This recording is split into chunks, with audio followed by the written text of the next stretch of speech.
undang pembicara hebat kita, Ibu atau Mbak Meirinda Sebayang, LLB MPH, dari Jaringan Indonesia Positif. Namun sebelumnya kita lihat CV dari beliau. Beliau akan memberikan materi strategi hilang dan tautkan kembali atau sehati untuk penelusuran lost to follow up di DKI Jakarta dan Banten. Kepada Mbak Meirinda Sebayang, saya persilakan.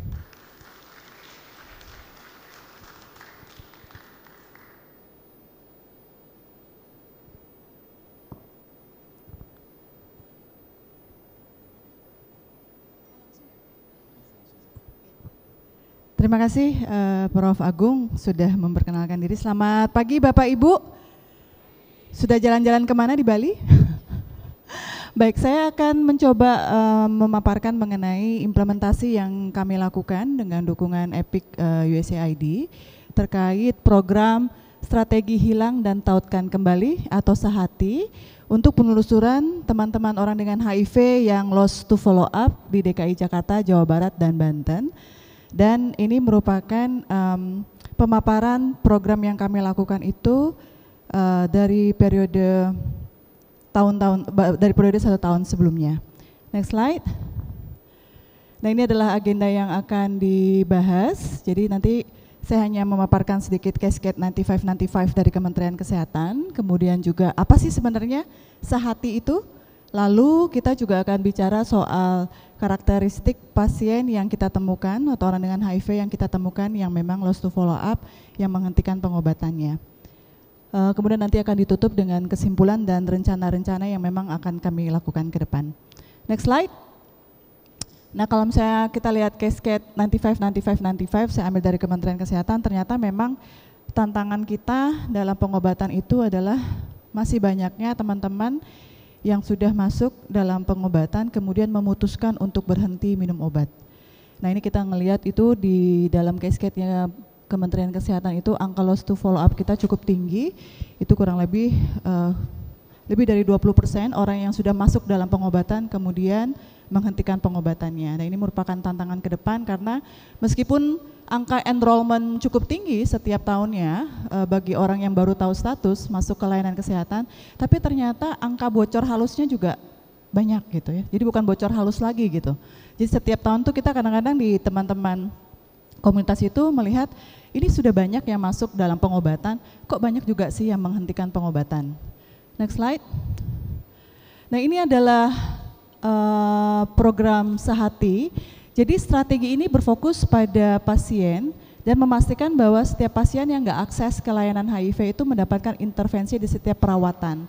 Jadi kalau program Sehati itu tidak melulu bicara soal teman-teman komunitas melakukan penelusuran bagi orang yang sudah lost to follow up. Tetapi juga ada komponen lain, kita melakukan pertemuan bulanan Sehati dan ini memang diinisiasi oleh PJ HIV di layanan. Dan tim Sehati ini ada tim dari PDP-nya, ada dokter, perawat, konselor, kemudian juga ada petugas pendamping dan petugas penelusur. Kemudian untuk penelusuran ini memang saat ini kita lebih banyak fokus kepada yang missing appointment sama lost to follow up. Tapi memang harapannya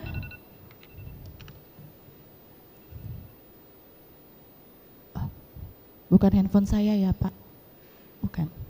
Saya lanjutkan lagi. Sebenarnya kami juga nanti berharap bisa melakukan intervensi pada teman-teman yang belum inisiasi atau belum memulai ART. Jadi kalau saya dengar-dengar itu di daerah DKI Jakarta itu angka enrollment-nya di layanan PDP itu cukup tinggi, sekitar lebih dari 90%. Jadi bagi mereka yang sudah diketahui status positif kemudian dirujuk pada layanan PDP itu sekitar lebih dari 90% itu di tingkat puskesmas. Tapi memang agak menjadi tantangan di tingkat rumah sakit. Jadi kalau masih dari informasi yang kita dapatkan itu tingkat enrollment dari mereka yang baru tahu status positif ke layanan HIV-nya di rumah sakit itu hanya sekitar 70-an%, 77% kalau tidak salah. Jadi kita punya tantangan ternyata. Puskesmas mungkin karena lebih dekat dengan teman-teman pasien, tapi mungkin di rumah sakit punya challenge tersendiri. Next slide. Kemudian ini adalah beberapa terminologi, nanti harapannya presentasi ini juga bisa disampaikan. Jadi kita memberikan terminologi pada beberapa hal untuk area intervensi. Jadi ada pra-ART yang belum mulai ART, missing appointment, kalau misalnya dia itu 1 sampai 28 hari nggak ngambil obat, kemudian lebih dari 1 bulan kategorinya lost to follow up, kemudian siapa itu petugas penelusur, dan petugas penelusur ini sekarang itu sudah menjadi bagian dari layanan kesehatan dan kita mendapatkan surat tugas dari Dinas Kesehatan Provinsi. Itu yang merupakan senjata atau alat bantu kami di lapangan ketika kita melakukan penelusuran. Saya ingat sekali tahun 2018 sampai 2019, pada saat kita mau melakukan penelusuran itu banyak penolakan dari layanan kesehatan dengan alasan ini kan isu konfidensialitas, nanti pasiennya komplain karena kami di layanan kesehatan membuka identitas dari pasien dan lain sebagainya. Tapi karena ada beberapa pendekatan yang kami lakukan, akhirnya kita menjadi bagian dari suatu proses intervensi bersama-sama dengan pemerintah di daerah melalui Dinas Kesehatan Provinsi, kemudian juga kerjasama dengan Sudinkes untuk di Jakarta, lalu akhirnya ada koordinasi dengan layanan kesehatan setempat. Nah ini yang menurut kami itu salah satu senjata yang sangat baik untuk keberhasilan penelusuran bagi orang yang lost to follow up. Nah ini adalah data yang kami terima. Jadi kalau misalnya dari data yang kami terima itu di periode pelaksanaan program ini memang kelihatannya DKI itu lebih besar ya, mungkin karena memang Fasiankes yang membangun kerjasama untuk penelusuran lost to follow up itu lebih tinggi. Jadi kita ada lebih dari 70-an ya, lebih dari 70-an layanan yang sudah kerjasama. Jadi kalau di DKI sendiri itu untuk puskesmasnya itu hampir sebagian besar itu kita sudah kerjasama di 5 kota administrasi DKI Jakarta. Next slide. Nah ini yang menariknya dari karakteristik pasien lost to follow up itu paling banyak laki-laki. Ini berdasarkan data kami dengan total data yang kami dapatkan dari layanan kesehatan itu lebih dari 9.000-an. Dan kalau misalnya kita terlihat bahwa rentang usia teman-teman yang lost to follow up itu memang tetap di usia produktif ya, 20 sampai 49 tahun, dengan yang paling tinggi itu antara usia 30 sampai 39 tahun. Untuk teman-teman yang lost to follow up. Next slide. Nah ini juga menariknya, angka yang lost to follow up paling tinggi ternyata kurang dari 1 tahun. Dan yang kurang dari 1 tahun, 50%-nya adalah kurang dari 1 bulan. Berarti pasien baru. Begitu datang 1 bulan, ketemu, ngambil obat, terus nggak datang lagi. Ada apa? Padahal kan pasien baru ketika dia datang ke layanan, terima obat, kemudian ada pendamping, lalu hilang. Nah mungkin di sini ada, nanti kita bisa diskusi Bapak Ibu, ini masalahnya ada apa ya? Kemudian nanti kita lihat itu yang 6 sampai 12 bulan juga kedua tertinggi, 21% ya. Ini apa yang 3 sampai 6 sampai 12 bulan ini? Apa karena dia tahu hasil tes viral load-nya sudah undetectable? Oh, saya udah sehat, saya udah nggak sakit.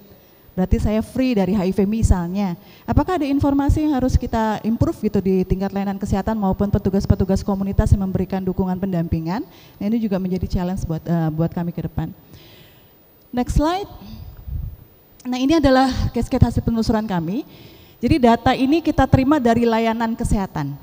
Petugas penelusur tidak mencari orang dengan HIV yang lost to follow up di jalanan. Jadi kita memang berdasarkan data dari layanan kesehatan. Dan data dari layanan kesehatan ini kita berharap ini juga bisa membersihkan data-data lost to follow up di layanan kesehatan. Saya rasa ini juga tapi masih ada challenge karena tidak semua layanan kesehatan saat itu sudah menggunakan ARK. Kemudian untuk kategori datanya yang eligible itu ada 7.000-an. Yang dimaksud dengan eligible itu apa? Datanya lengkap. Ada teleponnya. Jadi datanya ini kita dari semua data yang ada itu kita kelompokkan kepada apakah dia eligible, apakah dia nggak eligible, atau dia adalah inactive. Inactive itu kalau misalnya sudah pernah dilakukan penelusuran, Sudah dilakukan penelusuran kalau tidak salah itu lebih dari 2 kali. Ketika kembali tidak ditemukan atau tidak mau kembali ke layanan, akhirnya kita tidak bisa melakukan apa-apa. Dan pada proses selanjutnya itu kita melakukan informed consent. Jadi kalau misalnya mereka memang tidak mau datang ke layanan lagi untuk enrollment, jadi ada pernyataan dari memang klien yang lost to follow up itu mengatakan bahwa dia menolak untuk kembali ke layanan kesehatan. Nah, dari data yang sudah ditelusuri, sekitar 4.500-an, kita masih punya PR memang, ada 2.900-an.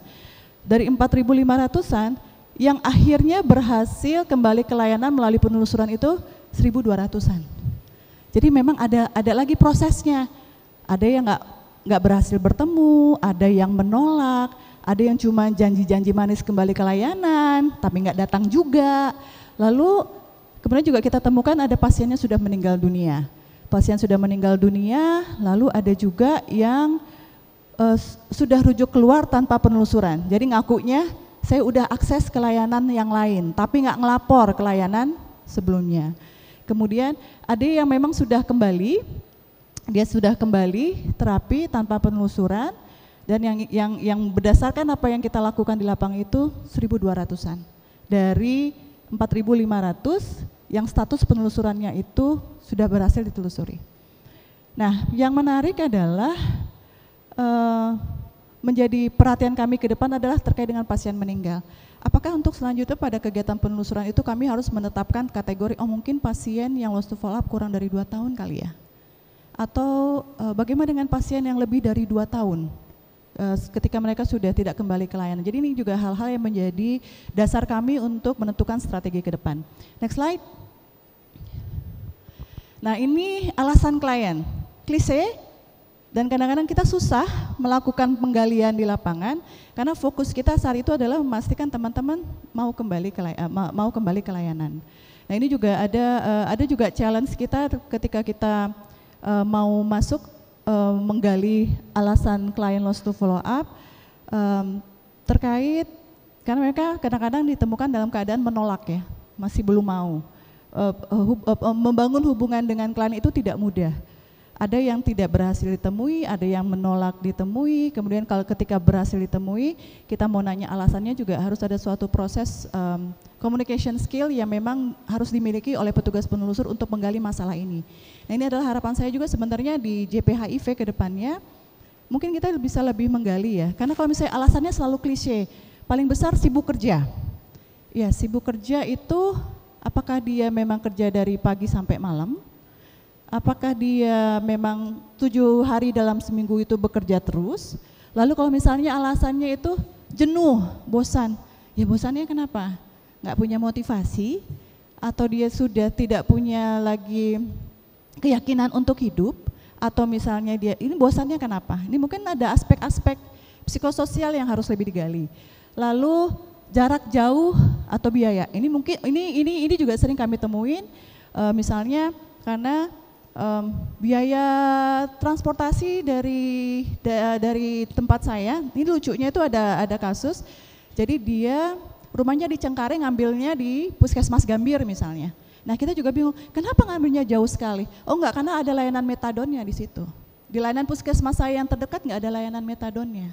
Nah, ini juga jadi hal-hal yang menarik kita temui. Dan kita bersyukur juga sebenarnya untuk alasan efek samping obat itu sudah sangat jauh menurun. Tapi sekali lagi, nilainya cuma 600 orang. Kalau misalnya kita dapat alasan yang lebih banyak dari 4.000-an yang berhasil kami telusuri, nah itu akan menurut saya akan menjadi sangat menarik. Next slide. Ini adalah tantangan dan strategi. Tadi ada beberapa yang ingin saya highlight. Pertama, data kurang lengkap saat kita terima dari layanan kesehatan. Jadi mungkin jadi masukan juga pencatatan di layanan kesehatan untuk lebih lengkap menuliskan data pasien. Kemudian pasiennya nolak, ngeblokir penelusur, udah ditemuin, tiba-tiba nanti teleponnya diblokir. Lalu yang menarik adalah pasien yang sudah kembali ke layanan, kembali lost to follow up lagi. Ini tantangan banget gitu. Dan dari diskusi dengan teman-teman di EPIC itu, orang yang lost to follow up kembali ke layanan, dia 4 kali kemungkinannya akan lost to follow up lagi. Ini menarik. Kemudian yang mungkin perlu di-highlight juga adalah penyumbang data loss di DKI itu rumah sakit besar, alasannya memang rumah sakit punya mekanisme penelusuran sendiri, sehingga tim penelusur kami juga belum berhasil membangun kerjasama dengan rumah sakit besar di Jakarta. 3 menit lagi, cukup Pak. Next slide. Nah ini adalah kesimpulannya. Jadi ini adalah beberapa hal yang akhirnya kami diskusikan dan coba kami analisis sederhana. Pasien dalam pengobatan kurang dari 1 tahun itu yang paling besar. Kemudian yang kurang dari 1 bulan itu 50% dari mereka yang mesti follow up kurang dari 1 tahun. Ada apa? Lalu kalau bicara ada apanya, bagaimana strateginya untuk mencegah teman-teman berhenti minum obat? Yang pertama adalah perbaikan hubungan pasien dengan layanan kesehatan, dan ini juga ada permintaan dari teman-teman komunitas, penjadwalan janji temu yang fleksibel, termasuk adanya ART delivery. Jadi buat mereka yang misalnya sudah cukup stabil, sudah bisa dapat MMD, pengirimannya juga bisa melalui transport online, Gojek online, kok jadi nyebutin merek ya. Pokoknya modelnya yang transportasi online itu juga mungkin menjadi salah satu upaya kita untuk memastikan teman-teman tetap patuh minum obat. Nah, kemudian juga kita harus lihat test and start. Test and start ini mungkin perlu dikaji, mungkin sudah ada kajiannya, dan kami perlu juga mendengar hasil kajian ini apakah test and start ini memang sudah sangat efektif. Ketika orang baru tahu status, dia masih dalam proses adjustment pada status HIV-nya, punya ketakutan, punya kemarahan, punya kekesalan, kemudian kesedihan. Lalu tiba-tiba pada saat yang sama juga, ayo notifikasi pasangan, ayo minum ARV, pokoknya kamu setiap hari minum ARV seumur hidup. Ayo gimana kamu caranya buka status pada keluargamu. Nah ini adalah fase-fase yang menurut kita itu mungkin harus ada intervensi yang lain dulu ya. Pada saat orang baru tahu status, kemudian harus sudah dijejali dengan berbagai macam informasi, padahal mungkin kita digali. Kalau kita bicara pada patient center approach, yang kamu butuhkan saat ini dukungan apa? Mungkin, nanti kita bisa diskusi. Kemudian yang kita harapkan juga pada saat ketika misalnya pasien baru masuk, mungkin ada suatu proses screening ya, entah screening mental health, screening kekerasan, atau screening yang dilakukan layanan kesehatan. Saya kemarin sempat dikirimkan sama rekan saya bahwa sekarang itu pemerintah di layanan kesehatan itu di setiap usia pasien yang masuk layanan kesehatan itu ada berbagai macam intervensi yang dilakukan layanan kesehatan, termasuk screening tersebut. Mungkin perlu dilakukan screening sehingga menghasilkan suatu analisis apakah pasien ini high risk untuk loss to follow up, middle risk pada loss to follow up, atau mungkin low risk untuk loss to follow up. Ketika ada screening yang dilakukan, akhirnya bisa menentukan intervensi apa yang seharusnya diberikan kepada pasien, karena setiap pasien itu unik, masalahnya beda-beda. Nah itu yang kita pikirkan dan sudah coba kita develop. Mungkin ada screening atau mungkin self assessment yang dilakukan oleh pasien yang bisa membantu kita. Ini nanti strategi ke depan itu untuk petugas pendamping pendukung sebaya pada pasien model A, apa yang harus dilakukan. Next slide. Kemudian ini adalah kesimpulan kami, dan sebenarnya periode yang berjalan yang saya paparkan di sini itu sampai dengan September 2023, jadi masih termasuk baru ya, 1 tahun terakhir ini. Yang kita lihat adalah adanya kerjasama dan kepercayaan antara layanan kesehatan dengan teman-teman penelusur. Ini penting. Nah, tapi memang harus dua pihak, nggak bisa layanan kesehatannya memberikan kepercayaan, petugas penelusurnya tidak menjaga kepercayaan. Karena kita bicara soal data personal. Bagaimana sistem pendataan di petugas penelusur juga ada data security-nya. Nah itu adalah salah satu pembelajaran juga. Kemudian yang kedua, bahwa kami harapannya nanti di tahun 2024 itu bisa mengekspansi dengan layanan-layanan kesehatan lain, sehingga kita juga bisa membantu untuk menemukan mereka yang hilang.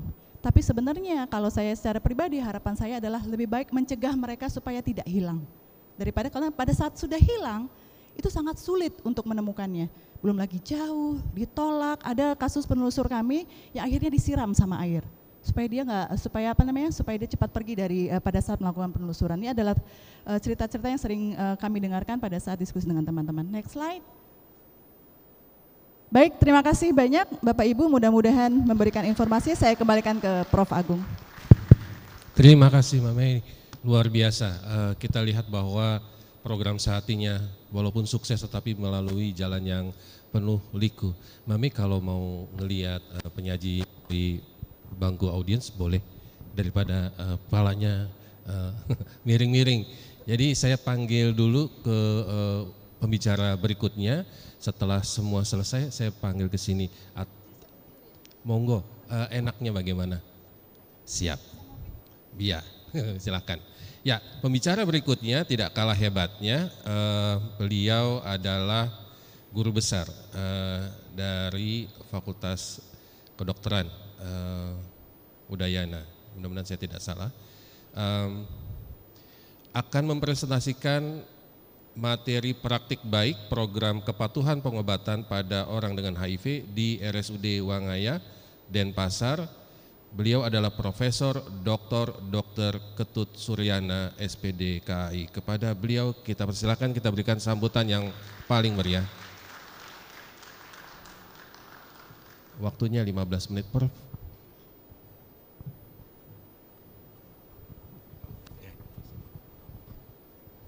Terima kasih Prof. Agung, terima kasih panitia telah melibatkan saya. Terima kasih saudara-saudaraku semua untuk lebih akrabnya. Ya. Adherent to antiretroviral therapy. Kepatuhan ini dalam aspek apapun saya kira sangat strategis. Ini merupakan isu besar atau major isu, bagaimana kita bisa mempertahankan apapun, patuh dengan jadwal, patuh dengan kecintaan sama istri, suami dan lain sebagainya. Patnya tidak kalah penting. Slide. Ya, berkaitan dengan Hari AIDS Sedunia, tema nasional bergerak bersama komunitas akhir AIDS di tahun 2030. Kita memang harus bersama, karena ini adalah persoalan bersama. Bersama dalam arti proporsional, berkolaborasi, saling isi-mengisi. Ya, tentu untuk menuju ke tujuan itu. Bergerak bersama, ya, berkoordinasi dengan komunitas terkait penjangkauan. Jadi bagaimana komunitas itu sudah ada di lingkungan mereka. Jadi tidak ada batas secara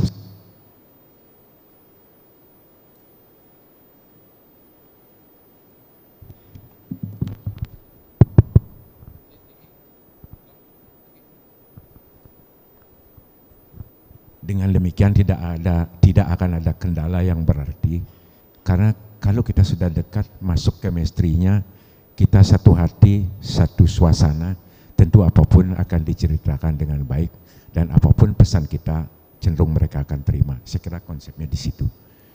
Nah, tentu penjangkauan dengan power dari komunitas itu bertujuan untuk mengoptimalisasi pencegahan, penelusuran UDIP, mengikuti bagaimana kepatuhannya dan seterusnya, ya, yang kemudian ketika kita semua bergerak itu merupakan nafas dari upaya kolaboratif perawatan dukungan pengobatan ODIP komprehensif berkesinambungan.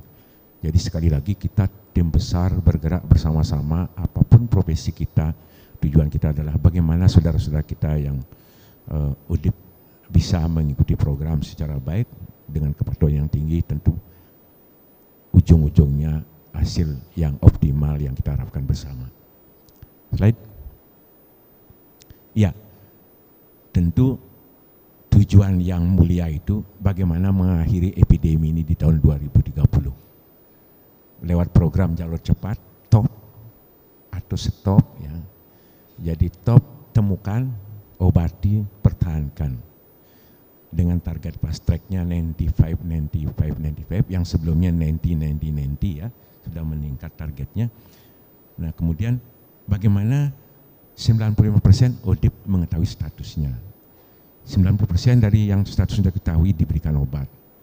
95% dari yang minum obat tersupresi virusnya. Nah, tentu itu kalau kita merenung adherence yang sangat menentukan, merupakan isu mayor bagaimana keberhasilan upaya kolaboratif PDP ODIP komprehensif berkesinambungan bisa dicapai untuk menuju tahun 2030 itu. Next. Ya, adherent terhadap ART yang baik tentu akan mendukung aspek pertahankan ya dari top itu sendiri. Ya, tentu kalau itu berhasil, viral load akan menjadi undetected. Kemudian menekan transmisi itu sebagai suatu upaya pencegahan, dan kemudian kalau itu sudah terjadi tentu morbiditas dan mortalitasnya akan menurun, mereka akan terperbaiki kualitas hidupnya dan akan bisa hidup lebih lama. Tetapi ada satu catatan kecil, beberapa riset mengatakan dia sudah berhasil pengobatannya, kepatuhannya tinggi, hidupnya lama, tetapi yang punya premorbid itu beban psikologisnya fluktuatif. Justru dia hidupnya lebih lama tapi lagi muncul perasaan takut. Nah, di sana obatnya adalah pendampingan. Pendampingan yang baik, tentu fluktuasi itu akan bisa ditekan sehingga mereka akan menjadi patuh kembali dalam mengikuti program pengobatan. Nah, tentu tingkat kepatuhan itu akan berkaitan atau berasosiasi dengan berbagai faktor. Nah, faktor-faktor ini yang penting kita ketahui baik lokal maupun regional atau internasional, karena dengan mengetahui faktor-faktor ini kita akan bisa melakukan antisipasi di daerah kita masing-masing. Slide. Nah, faktor tersebut seperti apa yang kami laporkan pada studi yang pernah kami lakukan. Slide. Next slide.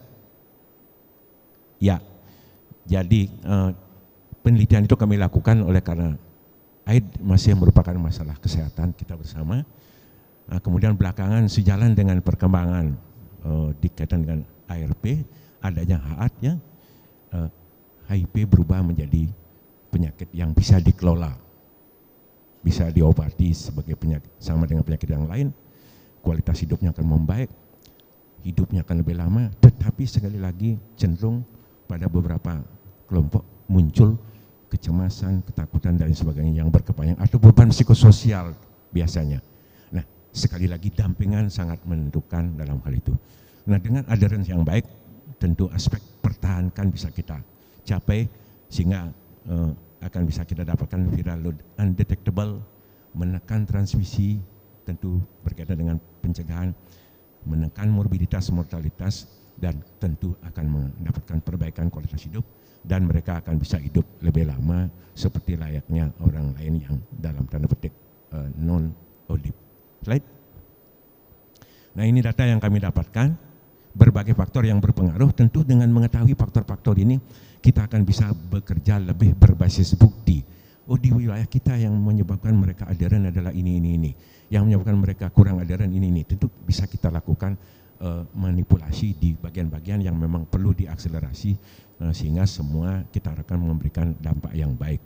Seperti misalnya klien-klien yang bekerja, tentu beban sosialnya barangkali berkurang sehingga dia bisa lebih termotivasi untuk datang ke layanan, minum obat dan lain sebagainya. Kemudian pada saat kami lakukan penelitian ini, FDC itu baru ada TLA saja.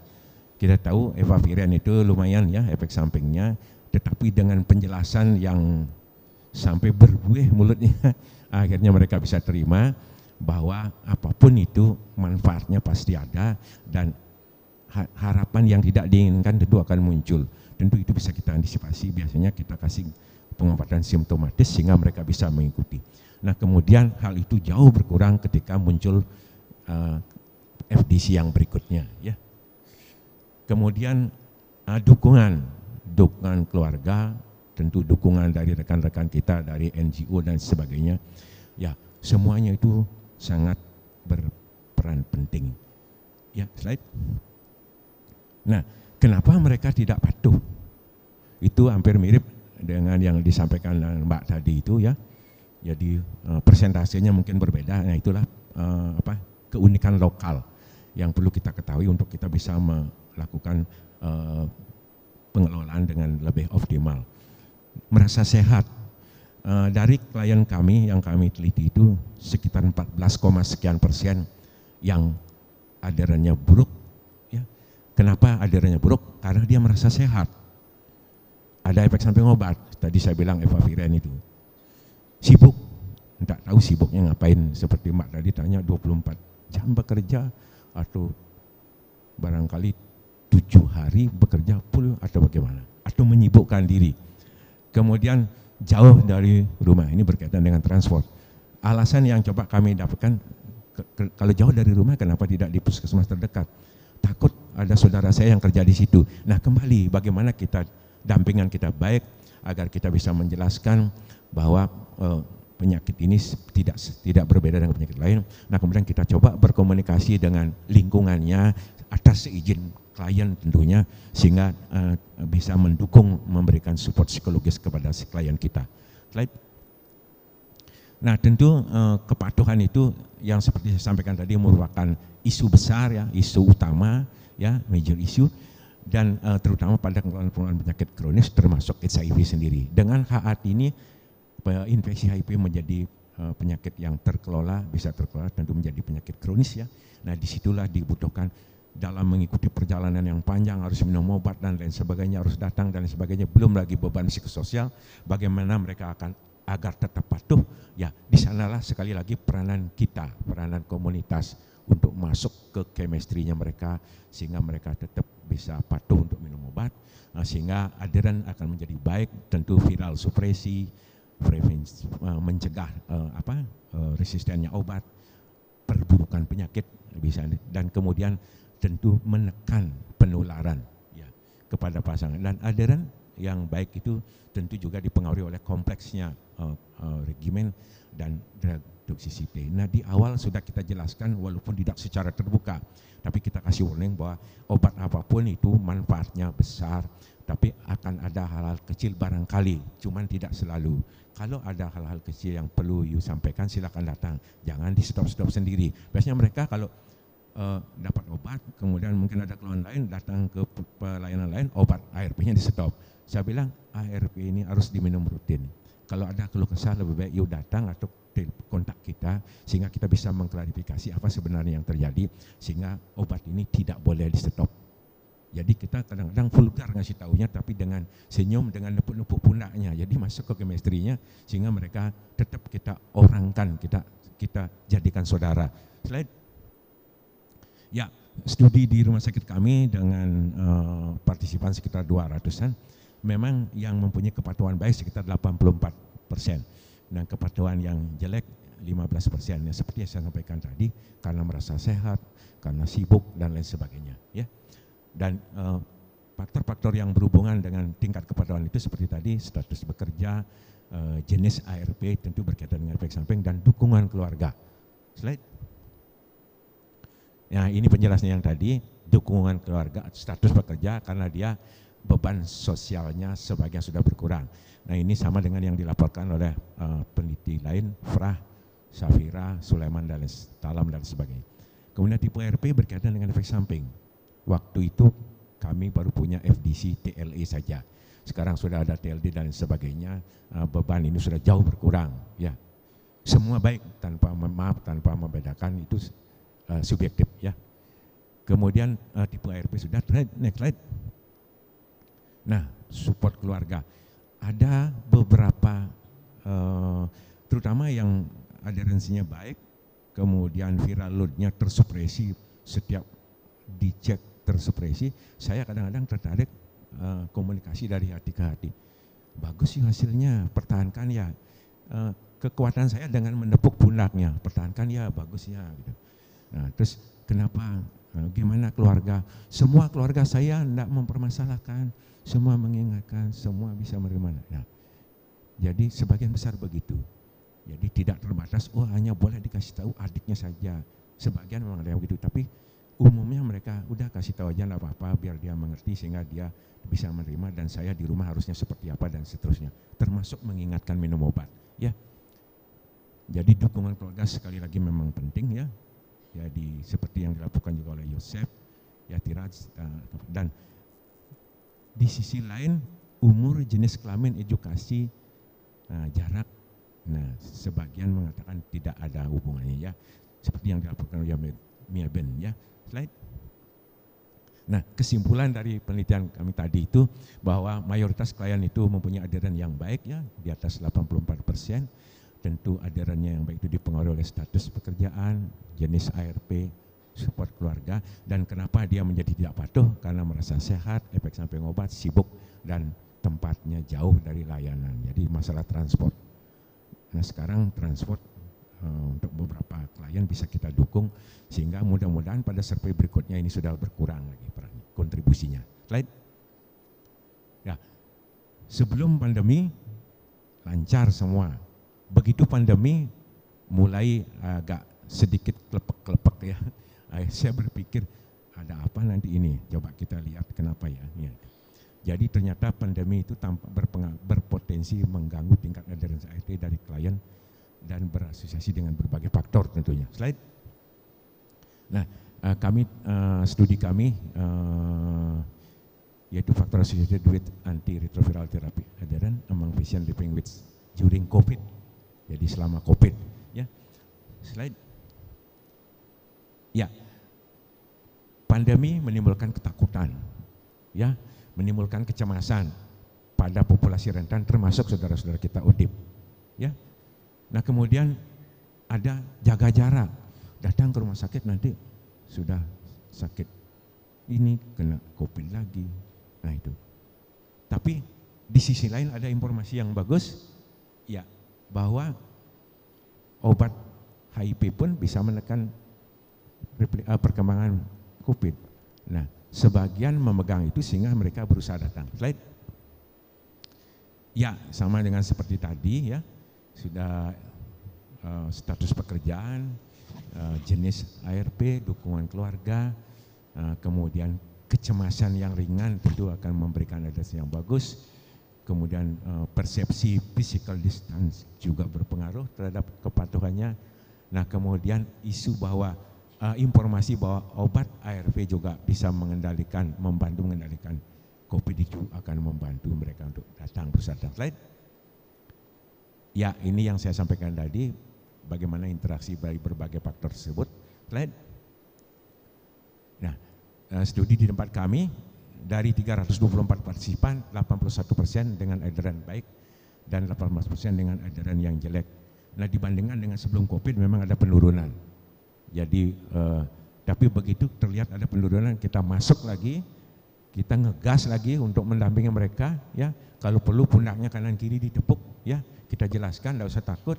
Kalau memang ketakutan itu terjadi pada semua orang, tentu saya tidak ke rumah sakit dong. Pakai aja maskernya, pakai ini, cuman tetap ya ngomongnya sebentar-sebentar aja, jangan ngobrol seperti dulu gitu. Ya, akhirnya mereka bisa menerima, ya. Slide. Ya, sama faktor yang berpengaruh. Slide. Juga penjelasannya sama, bagaimana punya pekerjaan, bagaimana tipe ARP-nya, non-FDC tentu adanya lebih baik. Slide. Support keluarga tentunya, bagaimana persepsi kaitannya dengan pandemi COVID itu, ya. Slide. Ya, slide. Nah, ini yang saya bilang tadi, kalau kita lihat sebelum COVID lumayan ya, 89%, tetapi setelah COVID menurun sedikit, dukungan keluarga sikap pun masih ada, juga turun, tipe ARP juga turun. Nah, yang berpengaruh seperti saya bilang tadi, bahwa physical distancing, jaga jarak dan sebagainya itu alasan mereka agak menurun ke rumah sakit. Tetapi di satu sisi obat ARP juga bisa menekan, sehingga kalau obat ARP-nya putus nanti justru COVID-nya akan lebih galak. Nah, sehingga mereka datang. Jadi ada sisi lain yang juga bermanfaat dari informasi tersebut. Slide. Ya, saya simpulkan mayoritas ODIP dengan adherence yang baiknya, tetapi dengan adherence yang baik secara proporsional tampak mengalami penurunan ketika masa pandemi COVID. Ya, adherence secara bermakna berasosiasi dengan status pekerjaan, tipe ARP, dukungan keluarga, dan persepsi yang saya bilang tadi itu tentu akan mempengaruhi pada saat COVID, juga tantangan bagi kita ya untuk bagaimana, dan itu sudah lewat sekarang, mudah-mudahan sudah kembali. Slide. Ya, temukan status HIV positif dengan upaya suluh tentunya yang optimal, kemudian berlanjut obati ya. Kemudian pertahankan adherence penting di dalam aspek pertahanan ini. Nah, pada masa COVID memang ada sedikit penurunan, tetapi sekarang mudah-mudahan dengan kita kembali ngegas mendampingi mereka, memberikan suluh yang baik, ya, sehingga mereka tetap menjadi semakin mengerti dan tentu patuh yang kita harapkan. Slide. Ya, adheran yang baik dengan berbagai faktor yang berkaitan tentu akan memberikan dampak bagaimana viral load undetectable, menekan transmisi sebagai aspek pencegahan, dan kemudian menurunkan mobilitas mortalitas, tentu akan ada perbaikan kualitas hidup dan bisa hidup lebih lama. Slide. Demikian yang bisa saya sampaikan. Penyampaian yang singkat, mudah-mudahan diakhiri dengan suasana yang sejuk seperti ini ya. Jadi kalau kita sudah berkolaborasi dengan baik, semua berperan secara proporsional, komunitas kita sudah menyentuh langsung, menepuk pundaknya, menyentuh hatinya, tapi jangan sentuh hatinya dengan tangan loh ya, dengan perasaan, diorangkan, disaudarakan. Saya kira pemandangan hijau yang indah ini akan bisa kita capai di tahun 2030. Semoga. Om Santi, Santi, Santi. Wassalamualaikum, salam sejahtera, salam budaya, salam rahayu kita semua. Demikian, terima kasih. Terima kasih Profesor Dr. Ketut Suryana. Kita berikan aplaus sekali lagi kepada beliau. Kami undang pembicara berikutnya. Tak kalah menariknya, beliau Dr. Gigi Melina dari Yayasan KNCV Indonesia, dan beliau akan menyampaikan materi strategi percepatan pencapaian target tes viral load di Indonesia. Kepada beliau kami persilahkan, kita berikan aplaus yang luar biasa.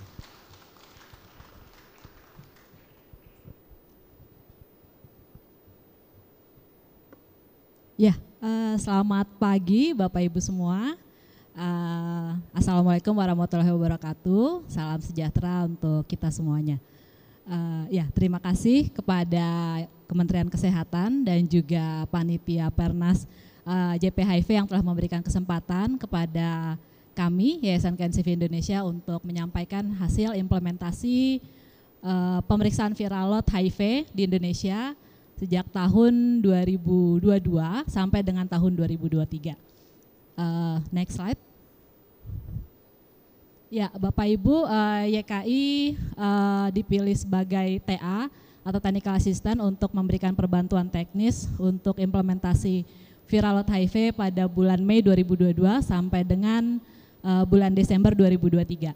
Dan beberapa upaya yang sudah kita lakukan dan saat ini terus berlangsung, seperti yang Bapak Ibu bisa lihat di tingkat pusat dan dinas kesehatan, kita berupaya dengan mengeluarkan surat edaran dari Dirjen P2P waktu itu tentang percepatan pemeriksaan viral load HIV di tahun 2023. Kemudian kita lokakarya per provinsi di 38 provinsi tahun 2022 dan juga 2023. Kemudian kita juga mengupayakan adanya rujukan antar kota, antar provinsi, AKAP gitu ya, melalui layanan hotline. Jadi sebenarnya selama ini memang rekan-rekan ODIF hanya bisa mengakses viral load di layanan PDP tempat mereka mengambil ARV. Jadi ketika mereka ada di kota lain atau ada di provinsi lain, mereka kesulitan untuk mengakses pemeriksaan viral load.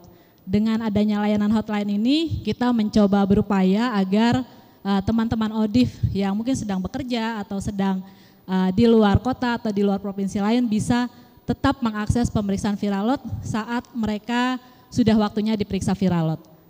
Kemudian tentu kita ada monitoring dan evaluasi capaian baik secara offline maupun online. Kemudian kita mendorong, saat ini kita terus mendorong 38 provinsi untuk memiliki kerjasama dengan kurir per provinsi untuk transportasi spesimen. Dan di tingkat layanan PDP kita menyediakan untuk transportasi spesimen di 34 provinsi, saat ini sudah 38 provinsi dan 514 kabupaten kota. Kemudian penyediaan BHP viral load selama 2 tahun. Kita juga mendorong layanan untuk memiliki daftar ODIF eligible per bulan. Ya, Bapak Ibu, terutama ini menjadi tantangan, terutama untuk rumah sakit besar. Contohnya mungkin Rumah Sakit Dr. Rudi, ribuan ODIF-nya ya Dok ya. Jadi sulit untuk melisting gitu ya, melisting nama-nama ODIF yang eligible untuk dites VL selama tiap bulannya, selama 1 tahun. Nah itu menjadi tantangan tersendiri. Kemudian kita juga berupaya dengan menambah jam layanan Bapak Ibu dengan layanan extra hour, mobile viral load dan juga home visit di beberapa provinsi. Kemudian kita juga monitoring capaian pemeriksaan viral load secara rutin dan mendorong layanan PDP memiliki standar prosedur operasional pemeriksaan viral load. Di tingkat lab rujukan viral load, ya ini mungkin Dr. Agus punya lab ya dok ya, punya lab EBET. Kita monitoring Bapak Ibu ketersediaan stok reagen dan cartridge per bulan. Ya setiap bulannya kita monitoring gitu ya, kapan reagen-reagen ini akan ED, ada sisanya berapa di provinsi mana gitu.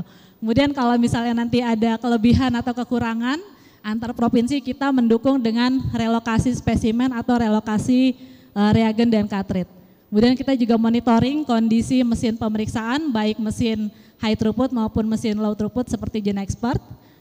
Kita juga pendampingan untuk pelaksanaan pemantapan mutu eksternal dari laboratorium VL sepanjang tahun 2022 dan juga 2023, baik melalui persiapan, kemudian supervisi dan juga kelas online. Saat ini Kementerian Kesehatan juga sedang mempersiapkan penyelenggara PME Viral Load Nasional dengan kemarin kita sudah ada capacity building dan juga assessment lab dengan NRA Australia. Dan ini sedang dipersiapkan karena sampai saat ini Indonesia belum memiliki penyelenggara PME VL secara nasional. Kemudian untuk demand creation, Bapak Ibu kita juga berupaya dengan mendistribusi media KIE, baik cetak maupun media sosial, seperti yang kemarin juga sudah disaksikan ya, kita ada lomba video reel untuk dalam rangka HS dan juga kampanye VL HIV, dan juga kita secara rutin ya, kita engagement dengan teman-teman komunitas di semua provinsi dan semua kabupaten kota. Bapak Ibu, dan untuk tantangan di pencatatan dan pelaporan, kita juga berupaya dengan adanya kelas rutin, Sitras dan ARK secara online, kemudian pendampingan daring dan luring pelaporan viral load HIV secara khusus ke ARK, perbantuan chatbot di laboratorium EBET, kemudian validasi data secara rutin juga register lab Sitras HIV dan ARK di laboratorium dan juga di layanan PDP. Kemudian kita juga menyediakan Bapak Ibu feedback capaian per bulan ke 38 provinsi. Dan juga apabila teman-teman komunitas membutuhkan feedback data dari ODIF dampingan mereka yang sudah diperiksa viral load, kita juga membantu teman-teman komunitas. Next slide. Ya, ini adalah turunan Bapak Ibu, jadi teman-teman provinsi, kabupaten kota bahkan layanan juga berupaya bersama-sama gitu ya dengan adanya surat edaran percepatan dari pusat, kemudian juga mereka menurunkan surat-surat edaran tingkat provinsi, kabupaten, kota, dan layanan, terutama untuk mendorong agar ODIF yang selama ini mungkin sulit untuk datang ke layanan, mereka datang ke layanan untuk tes viral load. Tidak lagi obatnya diambilkan atau dikirim oleh layanan ataupun oleh teman-teman komunitas. Next slide. Ya, ini adalah salah satu upaya yang kita lakukan, yaitu dengan layanan extra hour dan juga mobile VL. Di salah satu contohnya adalah di Provinsi Sumatera Utara yang dilakukan pada bulan Mei sampai dengan Juli 2023, Bapak Ibu. Ini adalah di Kota Medan melakukan layanan extra hour dan juga di Kabupaten Toba dengan melakukan mobile viral load. Jadi ODIF dikumpulkan di dalam satu lokasi, kemudian kita ambil spesimennya dan kemudian kita kirim spesimennya ke laboratorium rujukan di RSUP Adam Malik. Next slide. Ya, Bapak Ibu, ini adalah tadi ya layanan hotline rujukan antar kota antar provinsi yang juga kita upayakan. Saat ini sudah ada 67 permintaan rujukan dan sudah 40 ODIF yang diperiksa viral load dan sisanya masih berproses. Ya, tantangan dari layanan hotline ini adalah beberapa kabupaten kota dan layanan mungkin merasa bahwa ini bukan ODIF mereka. Jadi terkadang mereka juga tidak menerima informasi bahwa saat ini teman-teman ODIF sudah bisa mengakses pemeriksaan viral load dengan membawa form rujukan dari layanan mereka. Karena mereka belum terinformasi, jadi terkadang pernah ditolak seperti itu. Akhirnya kita bantu jelaskan bahwa sekarang sudah bisa, kemudian mekanismenya seperti apa kita jelaskan. Ya akhirnya ya kita bersyukur sudah banyak teman-teman ODIF yang terbantu dengan layanan ini untuk bisa tes viral load di provinsi lain atau di kabupaten kota lain. Next slide. Ya, Bapak Ibu, dari berbagai upaya yang sudah dilakukan bersama, tentu ini adalah hasil kerja keras dari Dinkes Kesehatan, Provinsi, Kabupaten Kota, layanan PDP, lab rujukan, dan juga tentu sahabat-sahabat dari komunitas. Sejak tahun 2020 sampai dengan 2023 ada peningkatan yang kita lihat Bapak Ibu, dari 2020 ke 2021 ada 12%, kemudian dari 2021 ke 2022 ada 40%, dan dari 2022 ke 2023 yaitu ada 52%. Next slide. Ya, ini adalah cascade untuk capaian pemeriksaan VL HIV. Bapak Ibu, untuk cascade yang di atas adalah cascade capaian pengiriman spesimen. Karena pengiriman ini kan bisa dilakukan untuk ODIF yang misalnya dia bulan ke-6, kemudian bulan ke-12, jadi 1 tahun bisa dilakukan 2 kali, atau kalau misalnya dia perlu di follow up pada 3 bulan berikutnya, dia akan di follow up kembali. Jadi untuk capaian pengiriman di cascade yang di atas, dari 179.659 ODIF on ART Desember 2022, saat ini sudah 67% spesimen yang dirujuk. Kemudian spesimen yang diperiksa sudah 112.424 atau 63%. Dan saat ini yang tersupresi sudah 89%, dan yang masih ada PR kita yang tidak tersupresi yaitu 9%. Dan untuk pemeriksaan viral load yang sudah terlapor di ARK 77.903. Masih ada gap untuk pelaporan di ARK, dan ini yang masih kita terus upayakan bersama dan juga menjadi tantangan kita. Kemudian untuk cascade yang di bawah yaitu capaian ODIF yang diperiksa viral load, yaitu saat ini sudah 62% ODIF yang dirujuk untuk pemeriksaan viral load. Untuk mencapai target 70% di tahun 2023 masih ada sekitar 14.693 ODIF yang perlu dirujuk untuk pemeriksaan viral load. Dan saat ini sudah 91% ODIF kita yang diperiksa viral load tersupresi. Target kita secara nasional yaitu 95% Bapak Ibu. Jadi sedikit lagi, dan masih ada PR kita bersama yaitu 88% yang tidak tersupresi. Nanti mohon bantuan untuk teman-teman Bapak Ibu klinisi yang ada di layanan PDP bisa memfollow up pasien-pasien yang hasilnya tidak tersupresi. Next slide.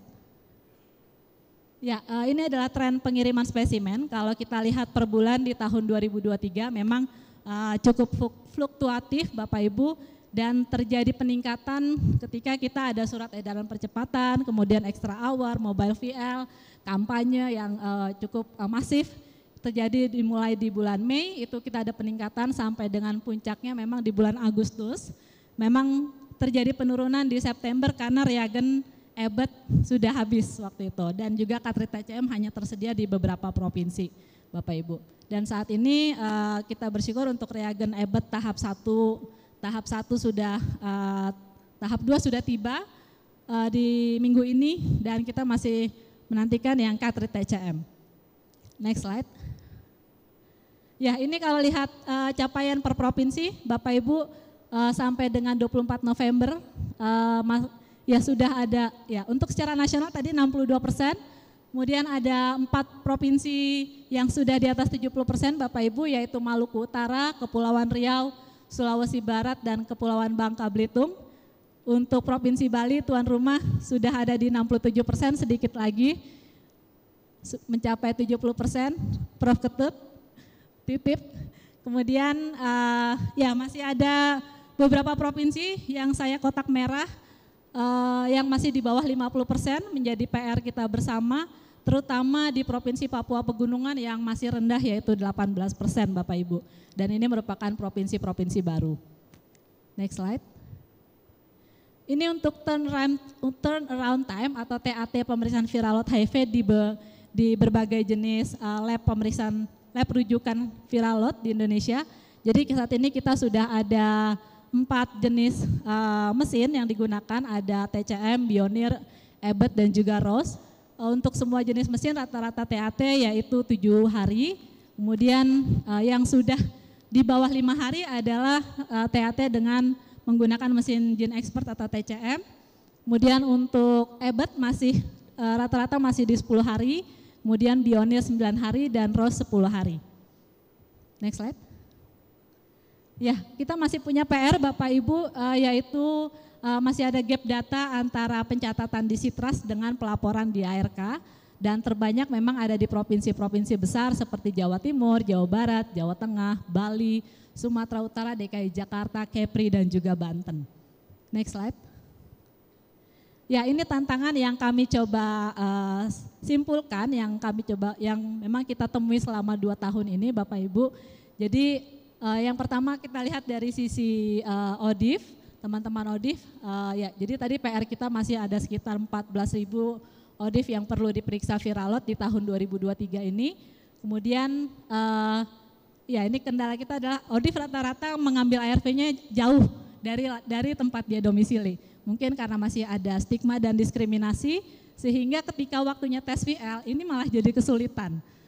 Karena biasanya mereka misalnya tinggalnya di Bogor, dia akses VL-nya di Jakarta, atau dia di Pontianak, dia akses VL-nya di kabupaten lain. Sehingga ketika waktunya dia eligible tes VL, justru dia tidak bisa tes VL karena jaraknya jauh, seperti itu. Dan kemudian rutin ARV-nya diambilkan oleh keluarga atau pendamping atau dikirim. Ya, kemudian ini juga tantangan kita bersama, terutama di rumah sakit besar. Alur pasien dari sejak dia datang sampai ke lab itu lama dan jauh. Nah, ya, betul ya Dokter Yandri ya? Ya, jadi ini juga tantangan, sehingga ODIF yang bekerja itu tidak mau antri untuk sampai dengan pemeriksaan Viralot. Nah, mereka memang banyak menyampaikan bila memungkinkan ambil darahnya di poli, tapi kan sekarang sudah akreditasi sehingga itu sulit untuk dilakukan oleh layanan Bapak Ibu. Kemudian dari sisi layanan PDP, ya tadi ya antrian tes VL di lab yang lama, kemudian layanan belum membuat daftar ODIF yang eligible tes per bulan, per tahun, ya ini terutama di rumah sakit besar dengan jumlah ODIF yang besar. Kemudian masih ada layanan PDP yang berbayar untuk tes Viralot, yaitu di layanan-layanan swasta, seperti itu. Kemudian next slide. Waktunya 2 menit. Ya. Di sisi pencatatan pelaporan tadi kita masih ada tantangan di gap data 34.000, kemudian kendala teknis di pelaporan KRK, software dan hardware yang belum mendukung di layanan PDP, kemudian kurangnya SDM untuk pencatatan di Sitras dan ARK. Untuk lab rujukan TAT lebih dari 10 hari di lab dengan mesin high throughput, kemudian berdasarkan hasil supervisi lab memang banyak dari lab-lab kita Bapak Ibu yang belum memiliki logbook atau SPO pemeriksaan Viralot, sehingga masih ada hasil error atau invalid. Next slide. Ya, sebagai kesimpulan Bapak Ibu, capaian ODIF saat ini sudah mencapai 62%, dan kita bersyukur ini capaian yang tertinggi sejak tahun 2020, namun kita masih punya banyak tantangan tentunya, dan kita berharap upaya-upaya lain tetap perlu dilakukan seperti tadi ya Bapak Ibu, ada surat edaran, layanan extra hour, mobile VL, home visit, kemudian rujukan pemeriksaan antar kota, antar provinsi, kemudian supervisi tingkat layanan dan juga demand creation yang perlu dilakukan. Dan yang ketiga tentu peran penting dari teman-teman komunitas sesuai dengan tema HS kita tahun ini sangat berperan penting untuk mendukung pemeriksaan Viralot.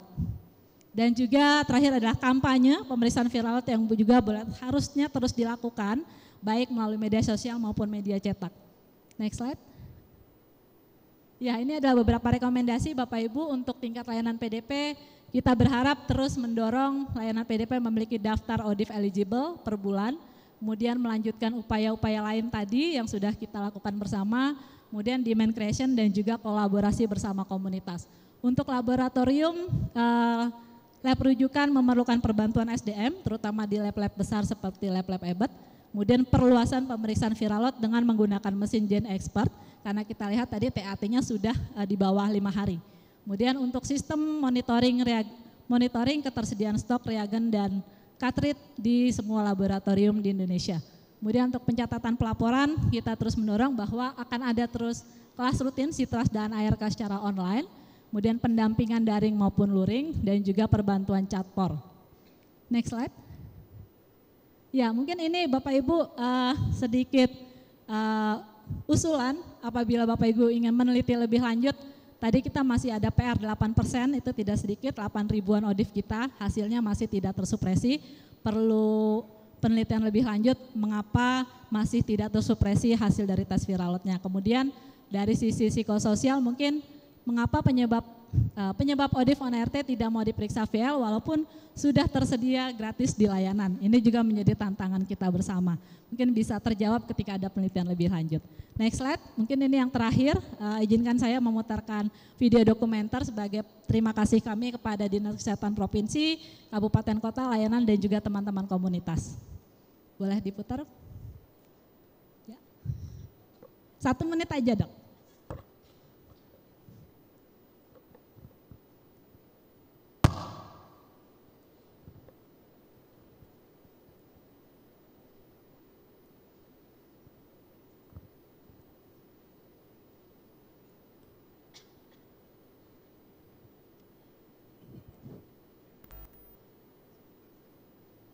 Sabotase. Oh, di sana.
Ya, terima kasih Bapak Ibu untuk kesempatan pada pagi hari ini. Terima kasih, kita berikan aplaus sekali lagi. Ya, berikutnya kami akan undang pembicara yang luar biasa, sejawat saya waktu kuliah.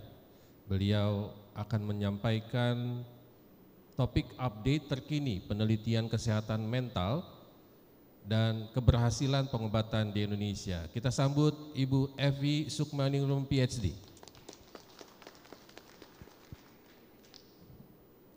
Selamat pagi rekan-rekan sekalian, Bapak Ibu. Semoga habis sarapan nggak ngantuk, habis makan siang juga ngantuk sih. Oke, mungkin saya bukan update ya. Kalau update kayaknya harus melakukan sebuah kajian sistematis gitu. Jadi mungkin yang saya sampaikan di sini adalah overview, dan saya beruntung ditempatkan di terakhir karena saya menyimak dari 3 pembicara sebelumnya. Jadi saya udah buat catatan. Saya bertugas membantu Prof. Agung jadi moderator. Jadi sudah ada catatan-catatan terkait dengan isu kesehatan mental dan juga masalah-masalah psikososial yang terjadi pada proses perawatan dan pengobatan individu dengan HIV di Indonesia. Boleh next slide. Mungkin kata kuncinya adalah bagaimana di dalam diskusi nanti itu mempertimbangkan berbagai macam aspek psikososial dalam proses pengobatan dan perawatan ini. Dan tadi dari 3 paparan yang sudah diberikan itu tampak sekali bahwa ini bukan hanya sekedar masalah fisik, tapi ada masalah sosial yang lain yang juga sangat-sangat berperan di situ. Jadi bisa next slide juga. Mungkin cascade di sini, saya nggak mau ngomong cascade-nya, tapi bagaimana mencoba memahami proses yang terjadi pada saat ini semua berlangsung. Mungkin tadi dari presentasi pertama dari Mbak Mei, kemudian juga dari Prof. Suryana, kemudian juga dari Dr. Mei. Ini ada 2 Mei, saya yakin ini kedua Mei ini lahirnya bulan Desember ya. Itu bagaimana menelusuri loss to follow up-nya. Dan di situ ada aspek psikososial yang sangat berperan. Nah mungkin justru di sini saya mau menyoroti bahwa jangan-jangan sebelum masa di fase pengobatan, bahkan di proses estimasi itu sendiri, teman-teman yang ada di sini itu sudah dengan masalah psikososialnya masing-masing. Sebagai contoh misalnya teman-teman dari kelompok kunci, misalnya teman-teman LSL itu juga mungkin dalam proses bagaimana belum sampai menerima orientasi seksualnya, kemudian mengalami penolakan-penolakan dari keluarga, juga beban stigma sebelum mendapatkan diagnosis HIV ya, itu sudah stigma yang luar biasa terhadap kelompok tersebut. Kemudian juga perempuan juga di sini. Mungkin juga ada isu kekerasan. Tadi Mbak Mei sempat mendiskusikan pentingnya screening kekerasan itu jangan-jangan. Kemudian juga dalam proses ketika menerima status HIV, dan yang menarik adalah pada pengobatan 1-3 bulan justru di situ banyak yang hilang, bahkan 1 bulan sudah menghilang. Jangan-jangan ini prosesnya pada saat menerima status itu udah overwhelm sekali dan belum siap untuk sebenarnya belum siap untuk pengobatan, masih dalam proses menerima dulu gitu ya, karena dalam rangkaian berikutnya ya mau nggak mau berobat, tapi pada saat pengobatan lalu ada proses denial, ada proses juga untuk apa ya aku hidup ya, mempertanyakan hidup dan seterusnya. Dan lanjut lagi ketika 1 tahun bisa saja, dan itu tadi juga disampaikan dalam beberapa presentasi bahwa kebosanan atau kita kan kadang-kala mungkin juga bisa berpikir ada fatigue juga tiap hari harus minum obat yang sama, atau ketika ada permasalahan di tengah-tengah lalu bagaimana caranya saya nggak usah ada suicidal thought juga. Kemarin saya lihat ada posternya Dr. Siste ya, bahwa itu kuat sekali suicidal thought yang terjadi, dan itu sangat mungkin untuk mendorong perilaku suicide-nya dalam cara saya stop ARV dan seterusnya. Mungkin next slide. Ya, yang mau saya paparkan di sini adalah overview dari sejumlah artikel yang saya coba telusuri itu dari tahun 2022 sampai 2023. Saya coba untuk cari apa saja sih yang muncul dengan beberapa kata kunci, dan di sini studinya dilakukan di Indonesia dan ketika ditelusuri itu ragam ya, ada yang di Pulau Sumatera, Jawa, kemudian Bali, kemudian di area timur juga itu sudah terwakili di sini. Dan saya coba sedikit analisis hanya sederhana dengan visualisasi melalui NVivo. Jadi nanti kalau hasilnya agak rumit itu bukan gara-gara saya, mohon disalahkan NVivo-nya saja gitu. Terus ya untuk itu saya bikin buat dalam kategori dari artikel yang ada isu kesehatan mental untuk ODIF secara keseluruhan, di mana di dalamnya itu ada juga kelompok kunci dan cakupannya adalah dewasa sampai akhir, dewasa akhir, kemudian juga perempuan gitu ya, karena isu perempuan ini juga menarik dan kadangkala terbengkalai. Juga isu anak, kesehatan mental anak, dan terakhir khusus dengan kelompok kunci. Oke, next.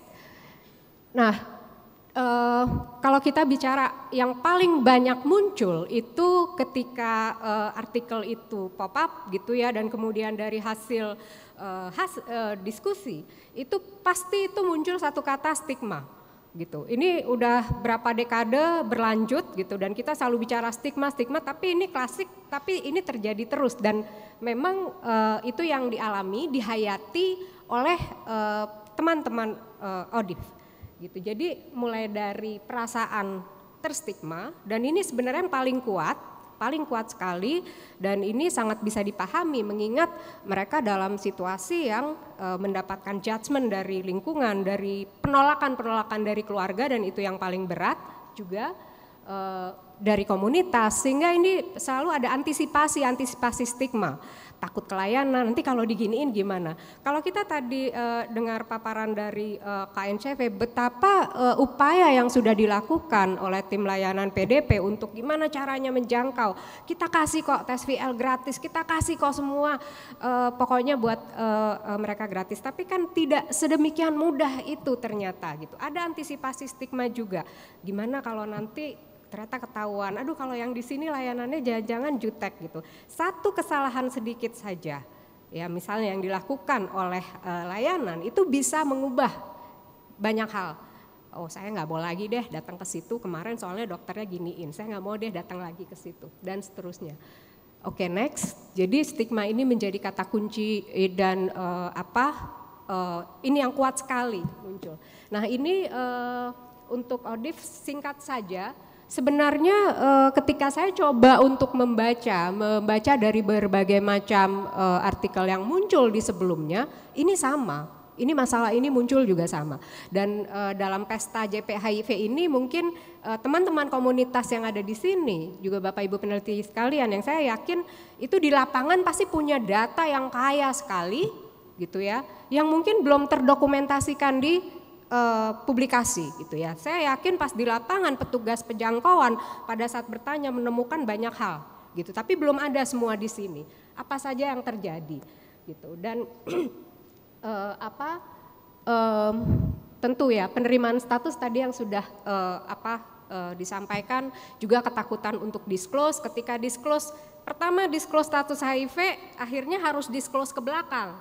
Jadi disclosure ini punya dampak berikut gitu ya, udah statusnya, terus habis itu dari mana dapatnya, kamu ngapain aja gitu, jadi banyak sekali. Dan mungkin next juga pada perempuan, dari hasil riset ini ketika baca ini agak heartbreaking juga ya, bacanya bagaimana ibu ketika didiagnosis HIV dan anaknya juga, itu langsung banyak hal yang dipikirkan, dan kadangkala dia tidak memikirkan kesehatannya, tapi kemudian bagaimana fokus pada anaknya. What if itu keluar terus, bagaimana kalau terus khawatir untuk masa depan anak, biaya kesehatan dan seterusnya.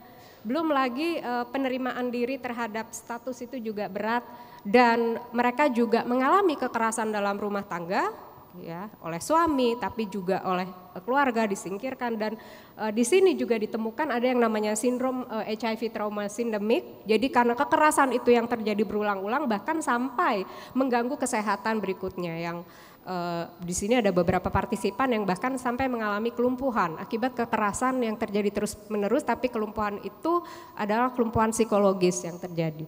Ya, dan dukungan ini takut sekali untuk dicari untuk mereka yang mengalami kekerasan, karena lagi-lagi isu kekerasan itu dianggap area yang sangat private dan itu aib gitu, aib untuk dibongkar. Oke, next. Untuk anak dan remaja di sini saya coba lihat dari sampai usia 18 tahun yang untuk remaja, dan individu muda, dewasa individu muda itu ada riset yang sampai usia 22 tahun. Untuk anak ini juga kompleks, gejala kecemasannya sangat kuat. Kemudian juga banyak dari mereka yang tidak tahu status, tapi mereka harus merahasiakan sesuatu. Dan kemarin saya ingat mungkin pada saat bukan di sesi Pernas, tapi sebelumnya di HAS disebutkan bagaimana anak ini punya permasalahan tumbuh kembang kognitif, sosio-emosional juga, yang ini sangat bisa dipahami ketika mereka sejak kecil, bahkan ketika nggak tahu udah harus minum obat dan tidak dijelaskan apa, dan harus merahasiakan sesuatu, sehingga mereka juga secara kognitif akan berpikir, kenapa sih saya nih harus menutupi sesuatu, nggak boleh ketahuan apa, dan apa yang salah pada saya. Jadi tidak mengherankan ketika konsep diri mereka juga berkembang secara negatif, nggak percaya diri gitu ya. dan juga bertanya-tanya kenapa saya harus minum obat. Yang mereka tahu dalam riset ini sebelum mereka akhirnya tahu status HIV mereka itu adalah saya hanya sakit paru-paru, atau saya minum ini karena ini vitamin supaya saya kuat. Tapi kenapa harus tiap hari? Sampai kemudian taunya secara unintentional karena di sekolahnya ada penyuluhan HIV. Loh, itu kan obat yang saya minum gitu. Jadi akhirnya tahu. Ya, jadi banyak sekali permasalahan di sini. Untuk remaja itu juga hal yang sangat krusial, khususnya dia pencarian jati diri, dan ketika tahu bahwa saya HIV positif, ya untuk apa saya hidup dan saya nggak punya masa depan, lalu pemikiran bunuh diri itu juga sangat kuat untuk muncul, termasuk juga self boycottingnya dalam bentuk saya nggak minum ARV lagi, gitu ya, nggak perlu, atau saya coba aja nggak minum, saya kok masih sehat, coba lagi hari berikutnya, saya masih sehat, kalau gitu saya bisa kok, ya, dan seterusnya. Ya, jadi lalu di sini dalam studi yang terbaru, perempuan ternyata lebih rentan mengalami depresi dan kecemasan. Kemudian juga ya kebosanan minum obat ini juga yang muncul pada anak-anak. Oke, next slide. Ya, juga pada kelompok kunci kurang lebih isunya sama, dan hambatan-hambatan yang muncul ini juga sepertinya tadi sudah dijelaskan ya, bagaimana ketakutan mendapatkan stigma itu kuat sekali. Kemudian juga untuk teman-teman dalam isu penerimaan diri itu bahkan mengulang tes berulang-ulang gitu ya, supaya jangan-jangan kalau tes yang di situ hasilnya negatif gitu, jadi saya ulang lagi tes gitu, jadi ada denial juga. Kemudian ARV itu bukan pilihan tapi keharusan, sehingga terpaksa ya mau nggak mau supaya saya hidup gitu. Jadi ini keterpaksaan yang dilakukan untuk bisa bertahan. Oke, next. Iya, dan kalau dari sini juga selain tadi saya ingat di presentasinya Prof. Suryana itu ada 3 hal faktor yang mendukung kepatuhan, dan itu ternyata juga nanti tervalidasi dari hasil riset yang saya coba overview, bahwa dukungan sosial itu paling banyak muncul dan paling dibutuhkan, maksudnya paling banyak muncul yang dibutuhkan oleh para partisipan, dan khususnya yang paling penting adalah keluarga. Ternyata layer paling dekat yaitu keluarga itu sangat amat diperlukan untuk membantu dalam kesehatan mental dan juga kepatuhan dalam pengobatan.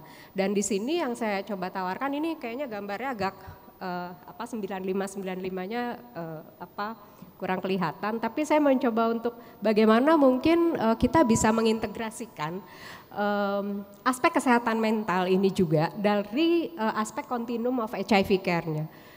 Bagaimana dukungan yang berkelanjutan, kemudian link dengan apa yang sudah dilakukan oleh teman-teman JIP melalui program Sehati. Ini keren banget ya, kalau di barang hilang kan ada lost and found gitu ya.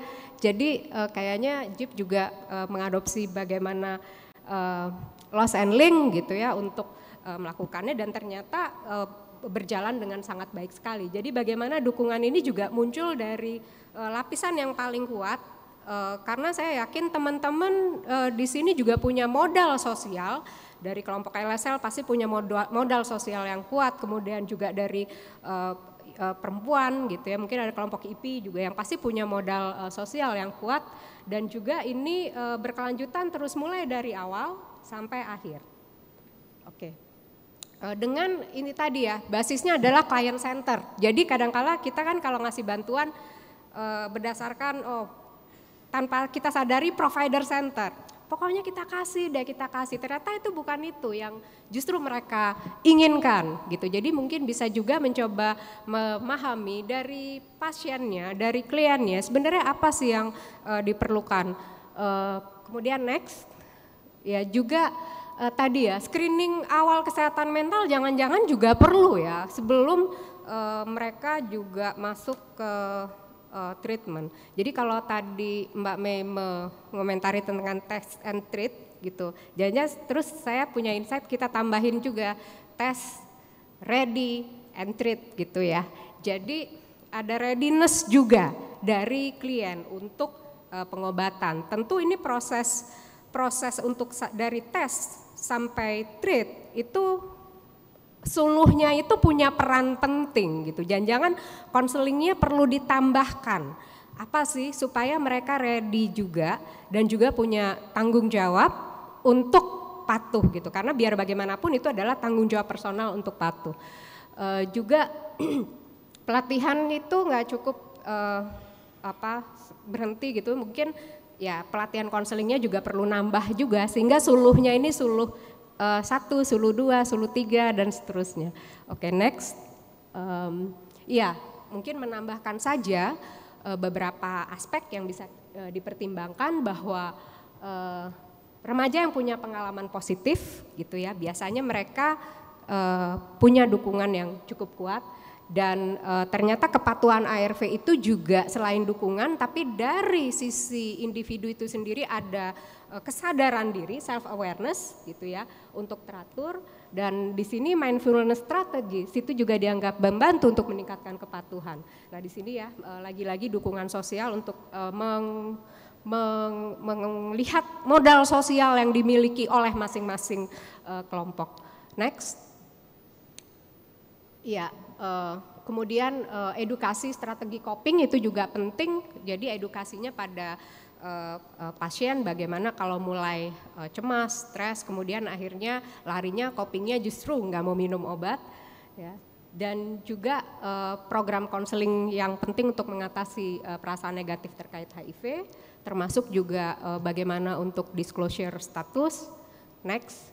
Lalu beberapa yang muncul juga kajian untuk intervensi yang saya temui selain tadi menambah ya dari 3 presenter sebelumnya yang dari KNCV itu sudah melakukan ada dukungan teknis dan itu ternyata meningkat sekali gitu cakupan untuk mereka melakukan VL test juga dari Sehati itu juga ternyata dari 4.000 sekian ya 1.200 menurut saya wah ini oke juga ya bisa ngambil 1.200 jadi kurang lebih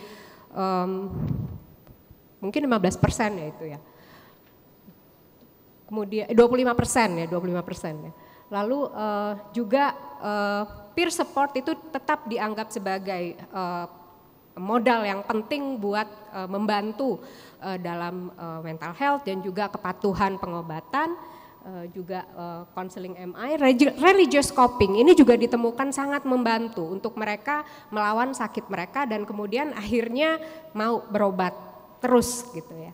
Next, beberapa lagi yang lain ada kognitif terapi tapi ini mungkin hal-hal yang dilakukan tentu saja kalau kita merujuk pada tadi sistem rujukan piramida bantuan, dukungan, tadi mulai pemberdayaannya dari komunitas, mulai dari peer support group sampai kemudian kalau di atasnya profesional mungkin hal-hal ini seperti misalnya SCT, kemudian kognitif terapi atau CBT itu bisa juga diterapkan untuk mereka yang sudah dalam level kesehatan mental yang paling mengganggu.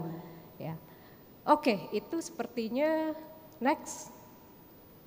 Sudah, terima kasih. Kita berikan aplaus untuk Bu Evi. Saya undang keempat pembicara untuk duduk di panggung. Silakan, Ibu. Kepada Mbak Merinda Sebayang, kemudian Prof. Dr. Ketut Suryana, Mbak Melina, saya persilakan. Kepada teman-teman audiens sejawat yang ingin bertanya silakan langsung maju. Saya pilih ya, no. Oke, baik. Habis itu nomor 2, nomor 2, Mbak. Ya. Oh Tuhan. Aduh, mohon maaf, di luar kapasitas moderator. Ya, silakan langsung berdiri saja. Saya batasi 3 dulu penanya. 3 dulu penanya, ya. Kemudian berikutnya saya lihat waktu dari panitia. Silakan Prof. Makasih, mic-nya di sini, makanya saya lari ke sini. Yang pertama untuk Dr. Mei dari KNCV, terima kasih banyak, capaiannya sudah hampir 100 ribu lebih viral load test di Indonesia, berarti persentase kita naik ya di cascade yang terakhir. Cuma pertanyaan saya, berapa persen dari hasil tes itu yang kemudian diterima oleh pasien? Kita nggak pernah dengar itu, berapa persen yang diterima oleh pasien, karena itu sangat mempengaruhi sebenarnya bagaimana motivasi mereka dalam melanjutkan pengobatan. Yang pertama. Yang kedua, saya maunya nanya banyak tapi udah yang sedikit saja. Yang kedua untuk Mbak Evi, tadi Mbak Evi menyampaikan tes readiness treat gitu kan. Nah, balik ke readiness saya jadi ingat, saya mulai masuk ke isu treatment gitu kan, biomedical approach gitu. Ketika berkunjung ke Papua, ke Merauke, dan di sana saya lihat seorang dokter mengatakan saya nggak akan start terapi pasien saya karena saya merasa dia nggak akan siap, kemudian dia akan lost to follow up dan macam-macam. Jadi kayak kita kembali balik lagi ke belakang di zaman dulu ketika dokter punya judgement pribadi untuk memutuskan ini belum siap terapi sehingga dia nggak mulai start. Kira-kira yang dimaksud dengan screening readiness ini secara sederhana itu kayak apa sih? Karena kita sekarang kan udah tes start treat. Nah itu kayak balik ke zaman dulu di mana dokter punya kuasa untuk bilang kamu kayaknya nggak cocok terapi karena kayaknya kamu bakal hilang gitu. Makasih. Ya, perkenalkan saya Putu Utami dari Spirit Pharmacita. Saya langsung ke sehati ya dengan Mei ya. Menarik ya Mei berkaitan dengan penelusuran itu. Poin pentingnya yang terkait dengan test and treat. Yang screening, saya tertarik mengenai screening, apakah dia kategori pasien ini pasien yang akan, ini kan kategori pencegahan ya Mei ya, pencegahan untuk loss of follow up, ini bisa diadvokasi. Nah poin advokasinya yang perlu disampaikan ke test and treat itu bagaimana caranya mendobrak artinya memilah screening ini bakalan high loss of follow up, yang tadi Mei presentasi, sama yang low loss of follow up. Nah, screening itu yang perlu jadi pedoman buat layanan kesehatan terkait dengan pencegahan. Jadi kata kuncinya adalah mencegah loss follow up. Itu yang pertama. Apa yang bisa dilakukan bersama, bukan hanya JIP saja, tapi kita lakukan bersama untuk pencegahan loss follow up. Terus yang kedua, terkait dengan eligible data. Apa yang bisa diadvokasikan oleh tim penelusur terkait dengan data-data yang tidak eligible, artinya udah jelas-jelas loh datanya enggak terfollow up, enggak bisa, datanya itu enggak lengkap gitu. Kita paksain untuk menelusuri, terutama pendukung sebaya. Poin pentingnya itu. Jadi paksain ditelusuri, terus layanan juga tidak memberikan data yang benar-benar valid, data-data yang lengkap yang eligible itu. Poin yang terakhir terkait dengan artinya loss to follow up ini menjadi data yang cukup.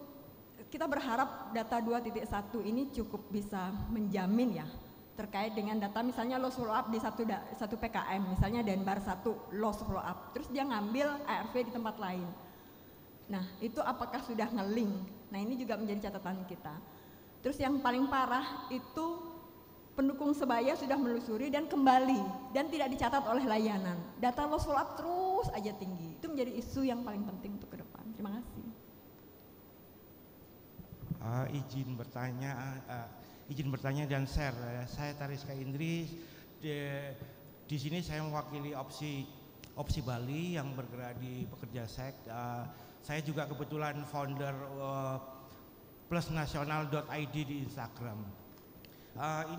Saya mau share aja ya. Mungkin kalau untuk konselor sebenarnya perlu ditambahkan untuk pengetahuan psikolog gitu. Jadi karena tiap masing-masing seperti kayak Ibu Evi bilang tadi, tiap masing-masing personal itu punya permasalahan terlebih dahulu di dirinya. Jadi kalaupun tidak bisa menempatkan psikolog di puskesmas, mungkin bisa ditambah pengetahuan psikolog untuk konselor gitu.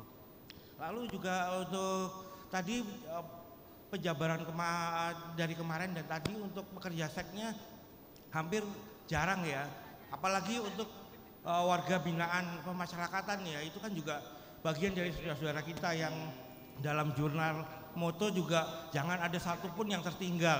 Kita harus juga pikirkan yang mereka yang di dalam tidak bisa apa-apa. Kalau untuk pekerja seks mungkin masih bisa, mengakses layanan apa segalanya, dan sekali boleh saya ada ide untuk kepatuhan itu apa tidak bagusnya diganti kenyamanan, karena kepatuhan kan kesannya doktrinisasi ya, kamu harus patuh, kamu harus nurut begitu. Lalu satu lagi kayaknya itu dulu, terima kasih. Terima kasih.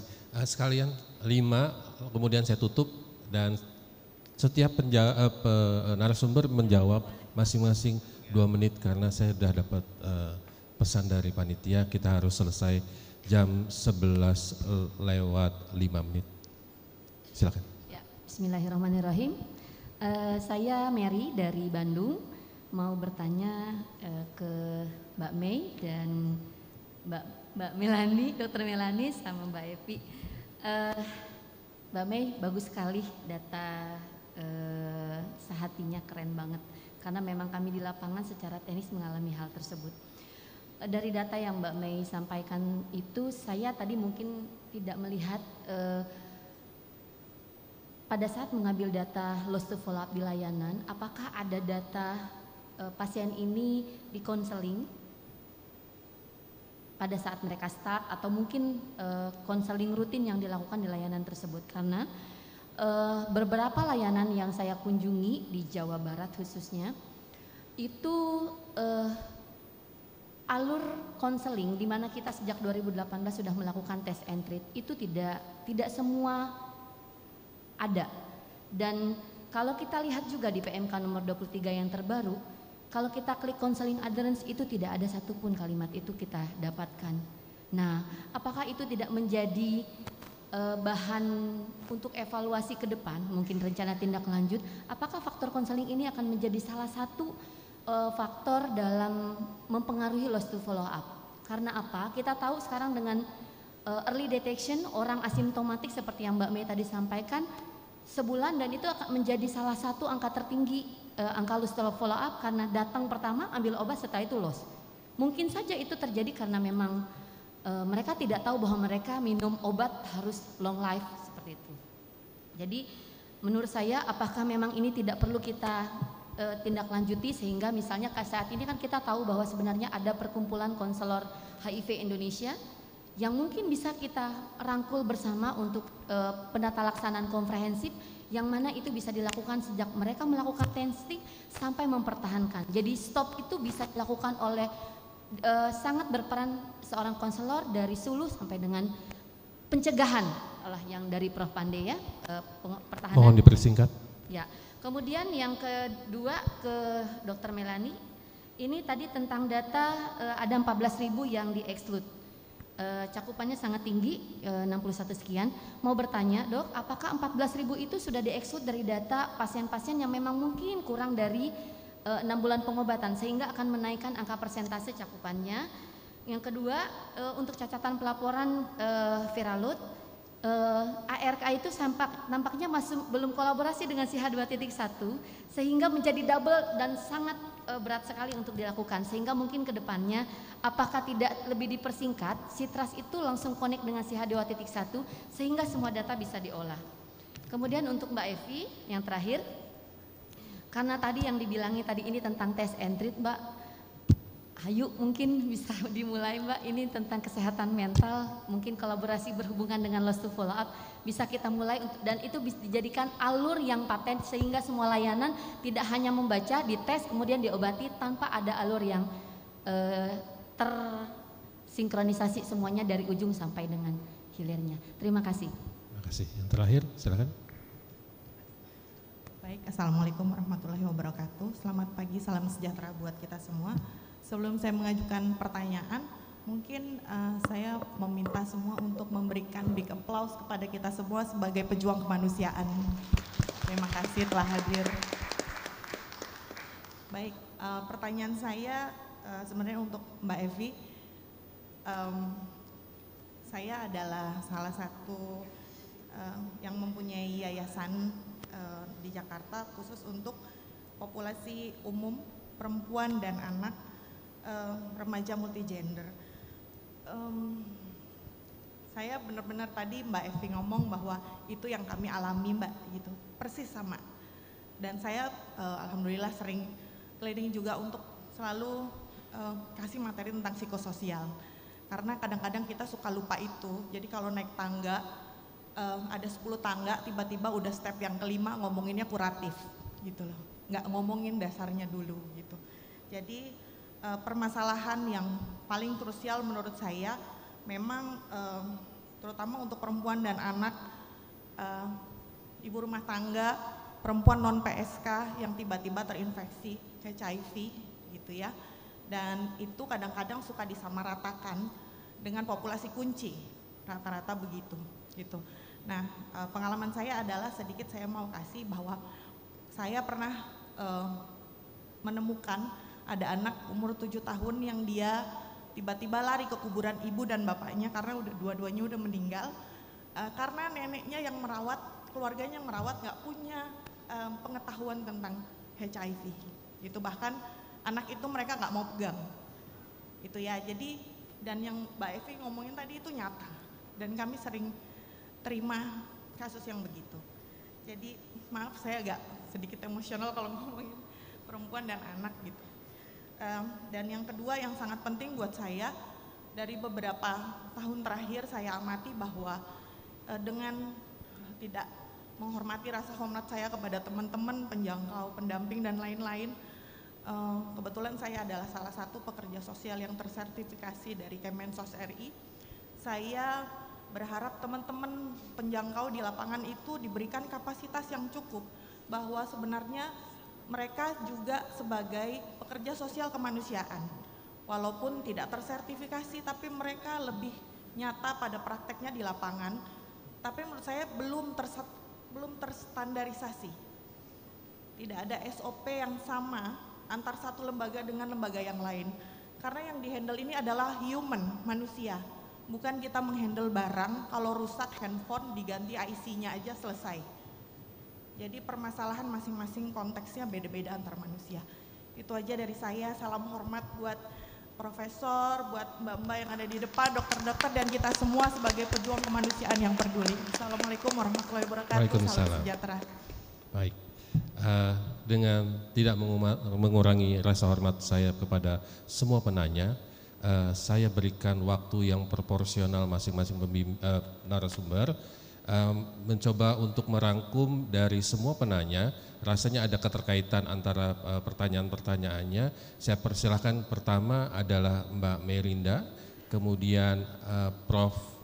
Suryana, baru ke Mbak Melina dan Mbak Evi. Walaupun Mbak Evi terakhir ternyata pertanyaannya lumayan banyak buat Mbak Evi. Saya persilahkan Mbak Mei. Ya, terima kasih banyak Bapak Ibu. Mungkin saya tidak akan merespon satu demi satu, tapi merespon secara keseluruhan. Jadi tadi memang sudah disampaikan bahwa screening untuk melihat risk terjadinya loss to follow up pada pasien itu perlu di-develop bareng, karena tentunya harus ada expert yang membantu mendevelop itu, karena saya sendiri tidak memiliki keahlian untuk melakukan atau mendevelop tools-tools seperti itu, dan saya yakin di Kementerian Kesehatan dengan para klinisi itu bisa bekerja sama juga dengan psikolog atau mungkin psikiater untuk mendevelop tools screening pada saat pasien baru masuk ke layanan kesehatan. Dan tadi juga udah cerita sama sudah dengar dari Mbak Evi ya, screening ini mungkin memang apakah kita akan ada screening spesifik atau mungkin kita akan mengadopsi screening yang sudah ada terkait dengan screening kesehatan jiwa dan juga screening kekerasan. Jadi itu mungkin PR kita ke depan, apakah ini memang perlu dilakukan, dan apabila perlu dilakukan lalu kita masuk kepada konsep selanjutnya, siapa yang akan melakukan dan bagaimana akhirnya alur test and start. Tadi kan juga jadinya test, readiness, start. Nah ini bagaimana nanti komponen-komponen ini yang akan kita kuatkan untuk memastikan, pertama sebenarnya bukan memastikan orang nggak lost to follow up, karena sebenarnya menurut saya bukan itu tujuan akhirnya. Yang harus kita pastikan adalah bahwa setiap orang dengan HIV yang baru tahu statusnya itu dia akan terbantu pada fase-fase yang memang dia perlu dibantu. Fase pada saat dia penerimaan status, fase pada saat dia harus mendisclose status, fase pada saat dia memulai pengobatan, dan fase-fase dia pada kehidupan-kehidupan selanjutnya. Karena hidup orang dengan HIV tidak melulu soal obat.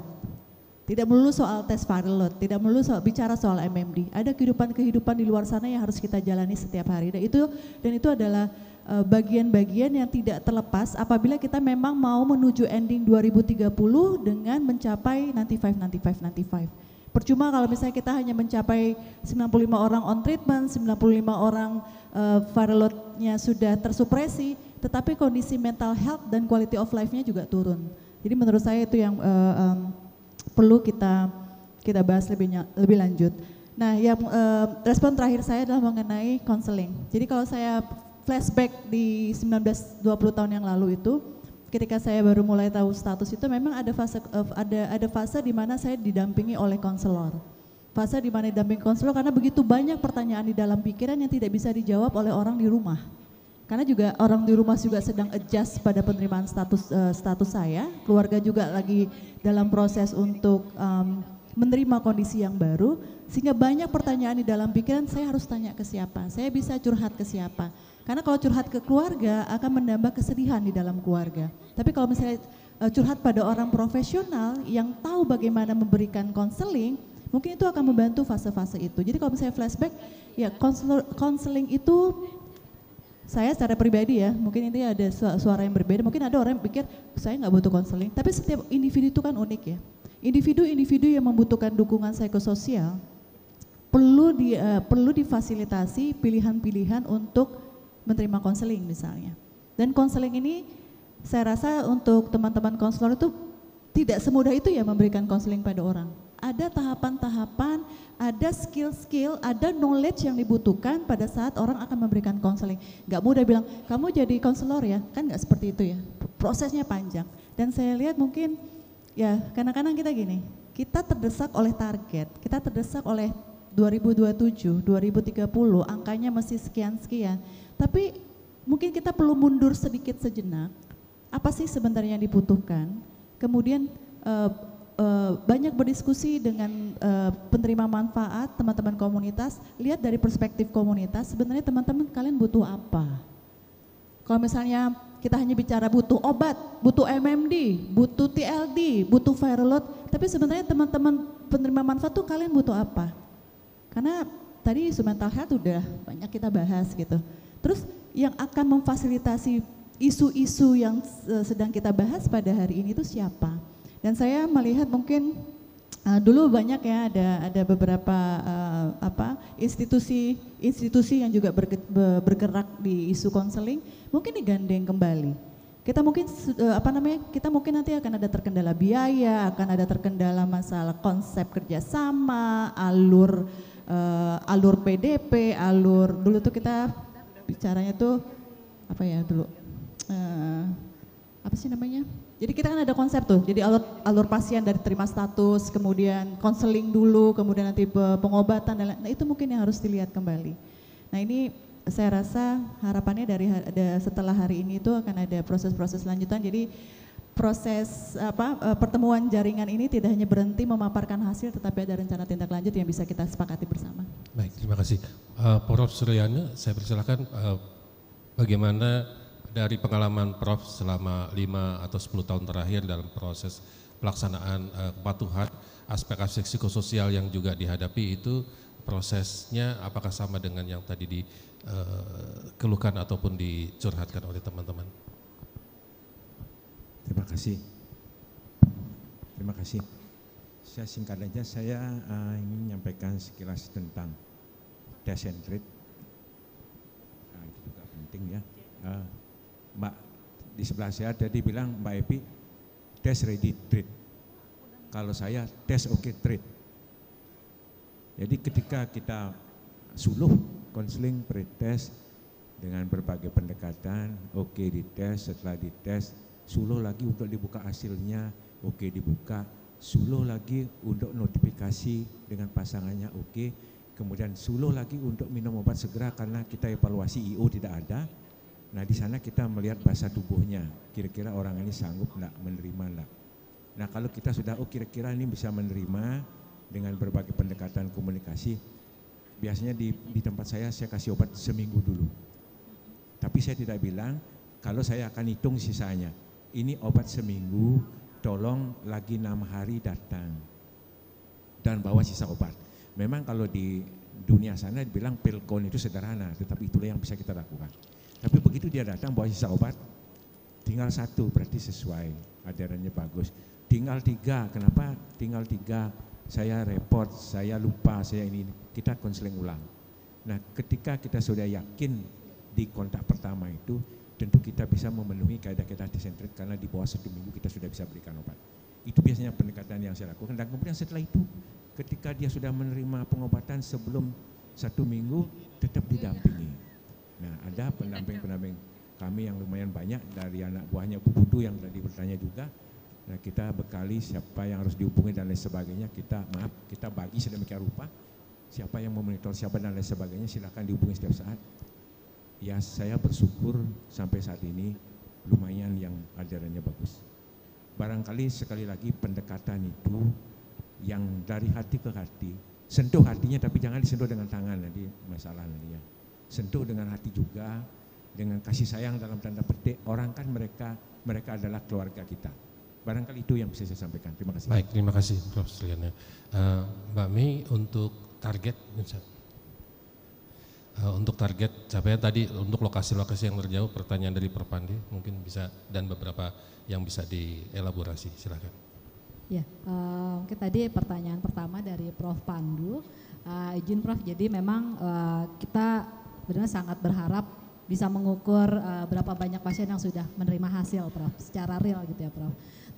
Cuman yang bisa kita akomodir saat ini adalah di platform Citras, ini kan kita sudah ada untuk input hasil Prof. Jadi dari lab pemeriksa akan menginput hasil pemeriksaan tes viral load-nya, kemudian PDF-nya juga di-upload di aplikasi Citras, sehingga teman-teman nakes di layanan, dokter ataupun petugas RR bisa mengakses hasil pemeriksaan langsung di aplikasi Citras apabila sudah dikirim oleh lab rujukan atau lab pemeriksa viral load Prof. Jadi itu yang kita siapkan saat ini.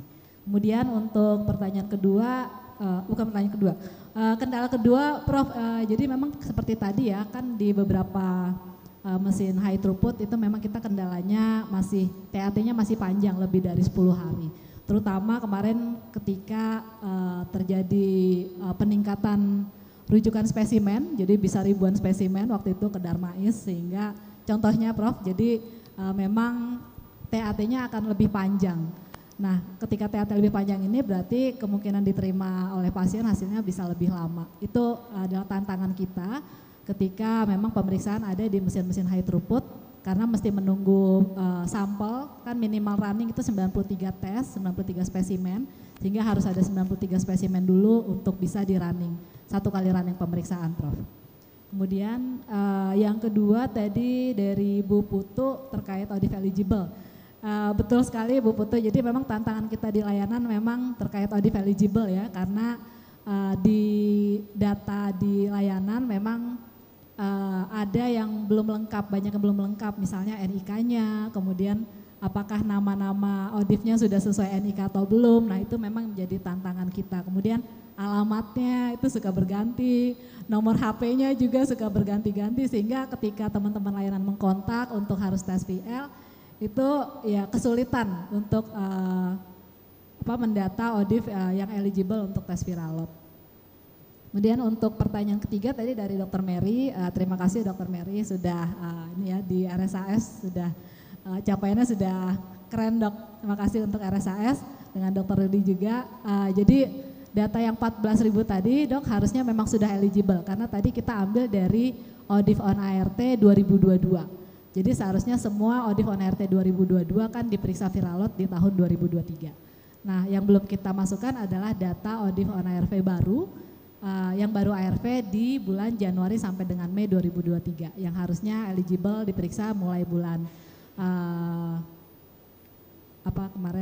Juni sampai dengan Desember 2023 ini. Seperti itu Dokter. Kemudian tentang ARK, ya itu memang PR kita bersama ya Dok ya. Karena ketika kita upload ke ARK ini loadingnya lama sekali gitu. Jadi dan yang saat ini sedang kita upayakan memang integrasi Citras ke si H21 mudah-mudahan berjalan lancar Dr. Mary, sehingga teman-teman di layanan nanti akan lebih mudah ketika sudah input di Sipras juga langsung nge-link ke si H21 yang baru.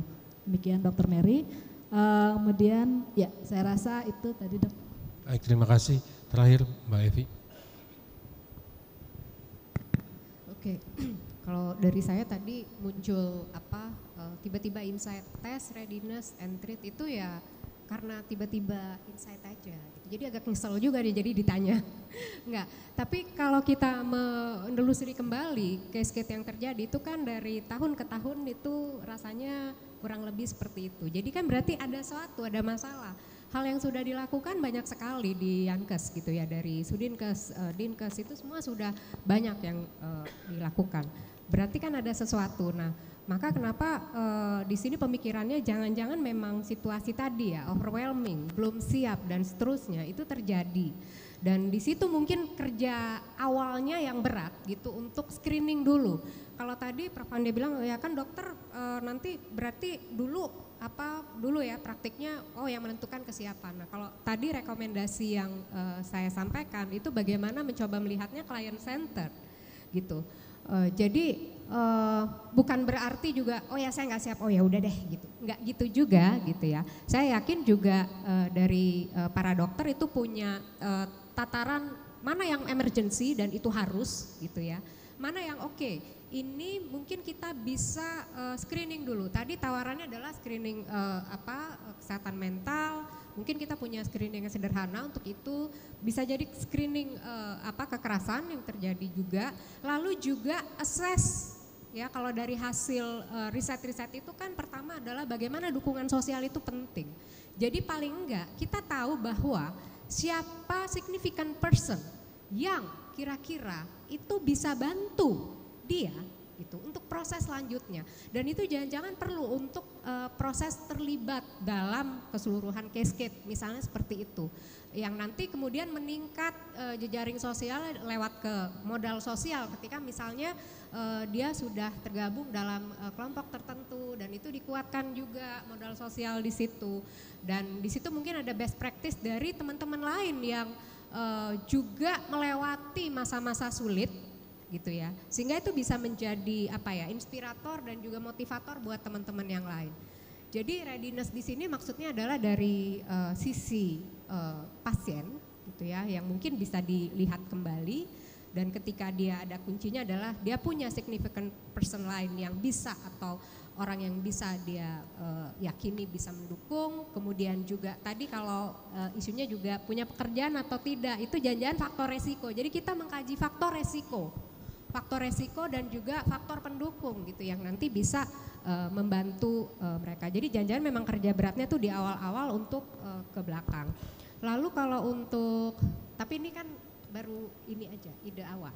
Kemudian untuk konselor ya lagi-lagi ini tadi disebutkan oleh Mbak Mei, tentu nggak semua orang juga mau atau bisa untuk menjadi konselor. Petugas penjangkauan pasti juga ada yang punya skill untuk itu dan bisa dilatih. Jadi itu juga bisa di-assess dari kelompok komunitas, mana yang bisa dilatih untuk jangka berikutnya, untuk konseling lebih lanjut gitu. Sampai kemudian dibantu untuk melakukan proses rujukan, karena tidak semua juga bisa dilakukan dalam proses konseling yang dasar saja, tapi bisa merujuk. Nah itu jenjang rujukan itu yang penting juga ada di dalam pelatihan tersebut. Lalu yang sudah ya sepertinya ya, ada lagi ya nggak Prof. Bagong? Mungkin untuk ya isu anak dan perempuan ya itu yang juga perlu diperhatikan lebih dalam, khususnya juga untuk penguatan. Karena untuk anak-anak ini juga berat sekali gitu ya, untuk ketika mereka tahu status dan seterusnya. Nah konseling pada anak, untuk anak juga itu salah satu hal lagi yang perlu ditingkatkan untuk seluruh aspek gitu, nakes maupun juga mungkin petugas penjangkauannya, dan yang paling penting kalau anak berarti caregivernya, keluarganya, itu yang juga paling dikuatkan. Baik, kita berikan aplaus untuk seluruh narasumber. Bisa disimpulkan bahwa memang masih banyak PR kita, dan tentu saja mungkin ada 1-2 pertanyaan yang diajukan oleh audiens yang belum barangkali dijawab dengan sempurna. Tentu bisa kita simpulkan bahwa dari semua proses mulai dari screening, counseling, kemudian monitoring. Kita juga perlu ingat bahwa kita perlu meng-empower dari baik teman-teman kita, teman-teman sejawat di tim rumah sakit layanan kesehatan dan juga penjangkauan yang memang terus kita akan gandeng dan kita coba dampingi untuk bisa mendapatkan masukan-masukan yang nantinya tentu kita akan perlu ada proses reassessment dari masing-masing kasus-kasus yang didampingi yang nantinya akan menyempurnakan reshaping dari program yang kita akan implementasikan ke depan. Tadi Mbak Evi menggarisbawahi ide awal ya, tapi menurut saya jangan takut bahwa ide awal itu merupakan sesuatu awal dari sebuah inovasi, inisiasi inovasi untuk proses pendampingan, pengobatan, dan tentu kita concern pada masalah psikososial teman-teman ODIF di lapangan. Kita berikan aplaus sekali lagi kepada seluruh audiens dan para narasumber. Terima kasih, saya kembalikan kepada pembawa acara.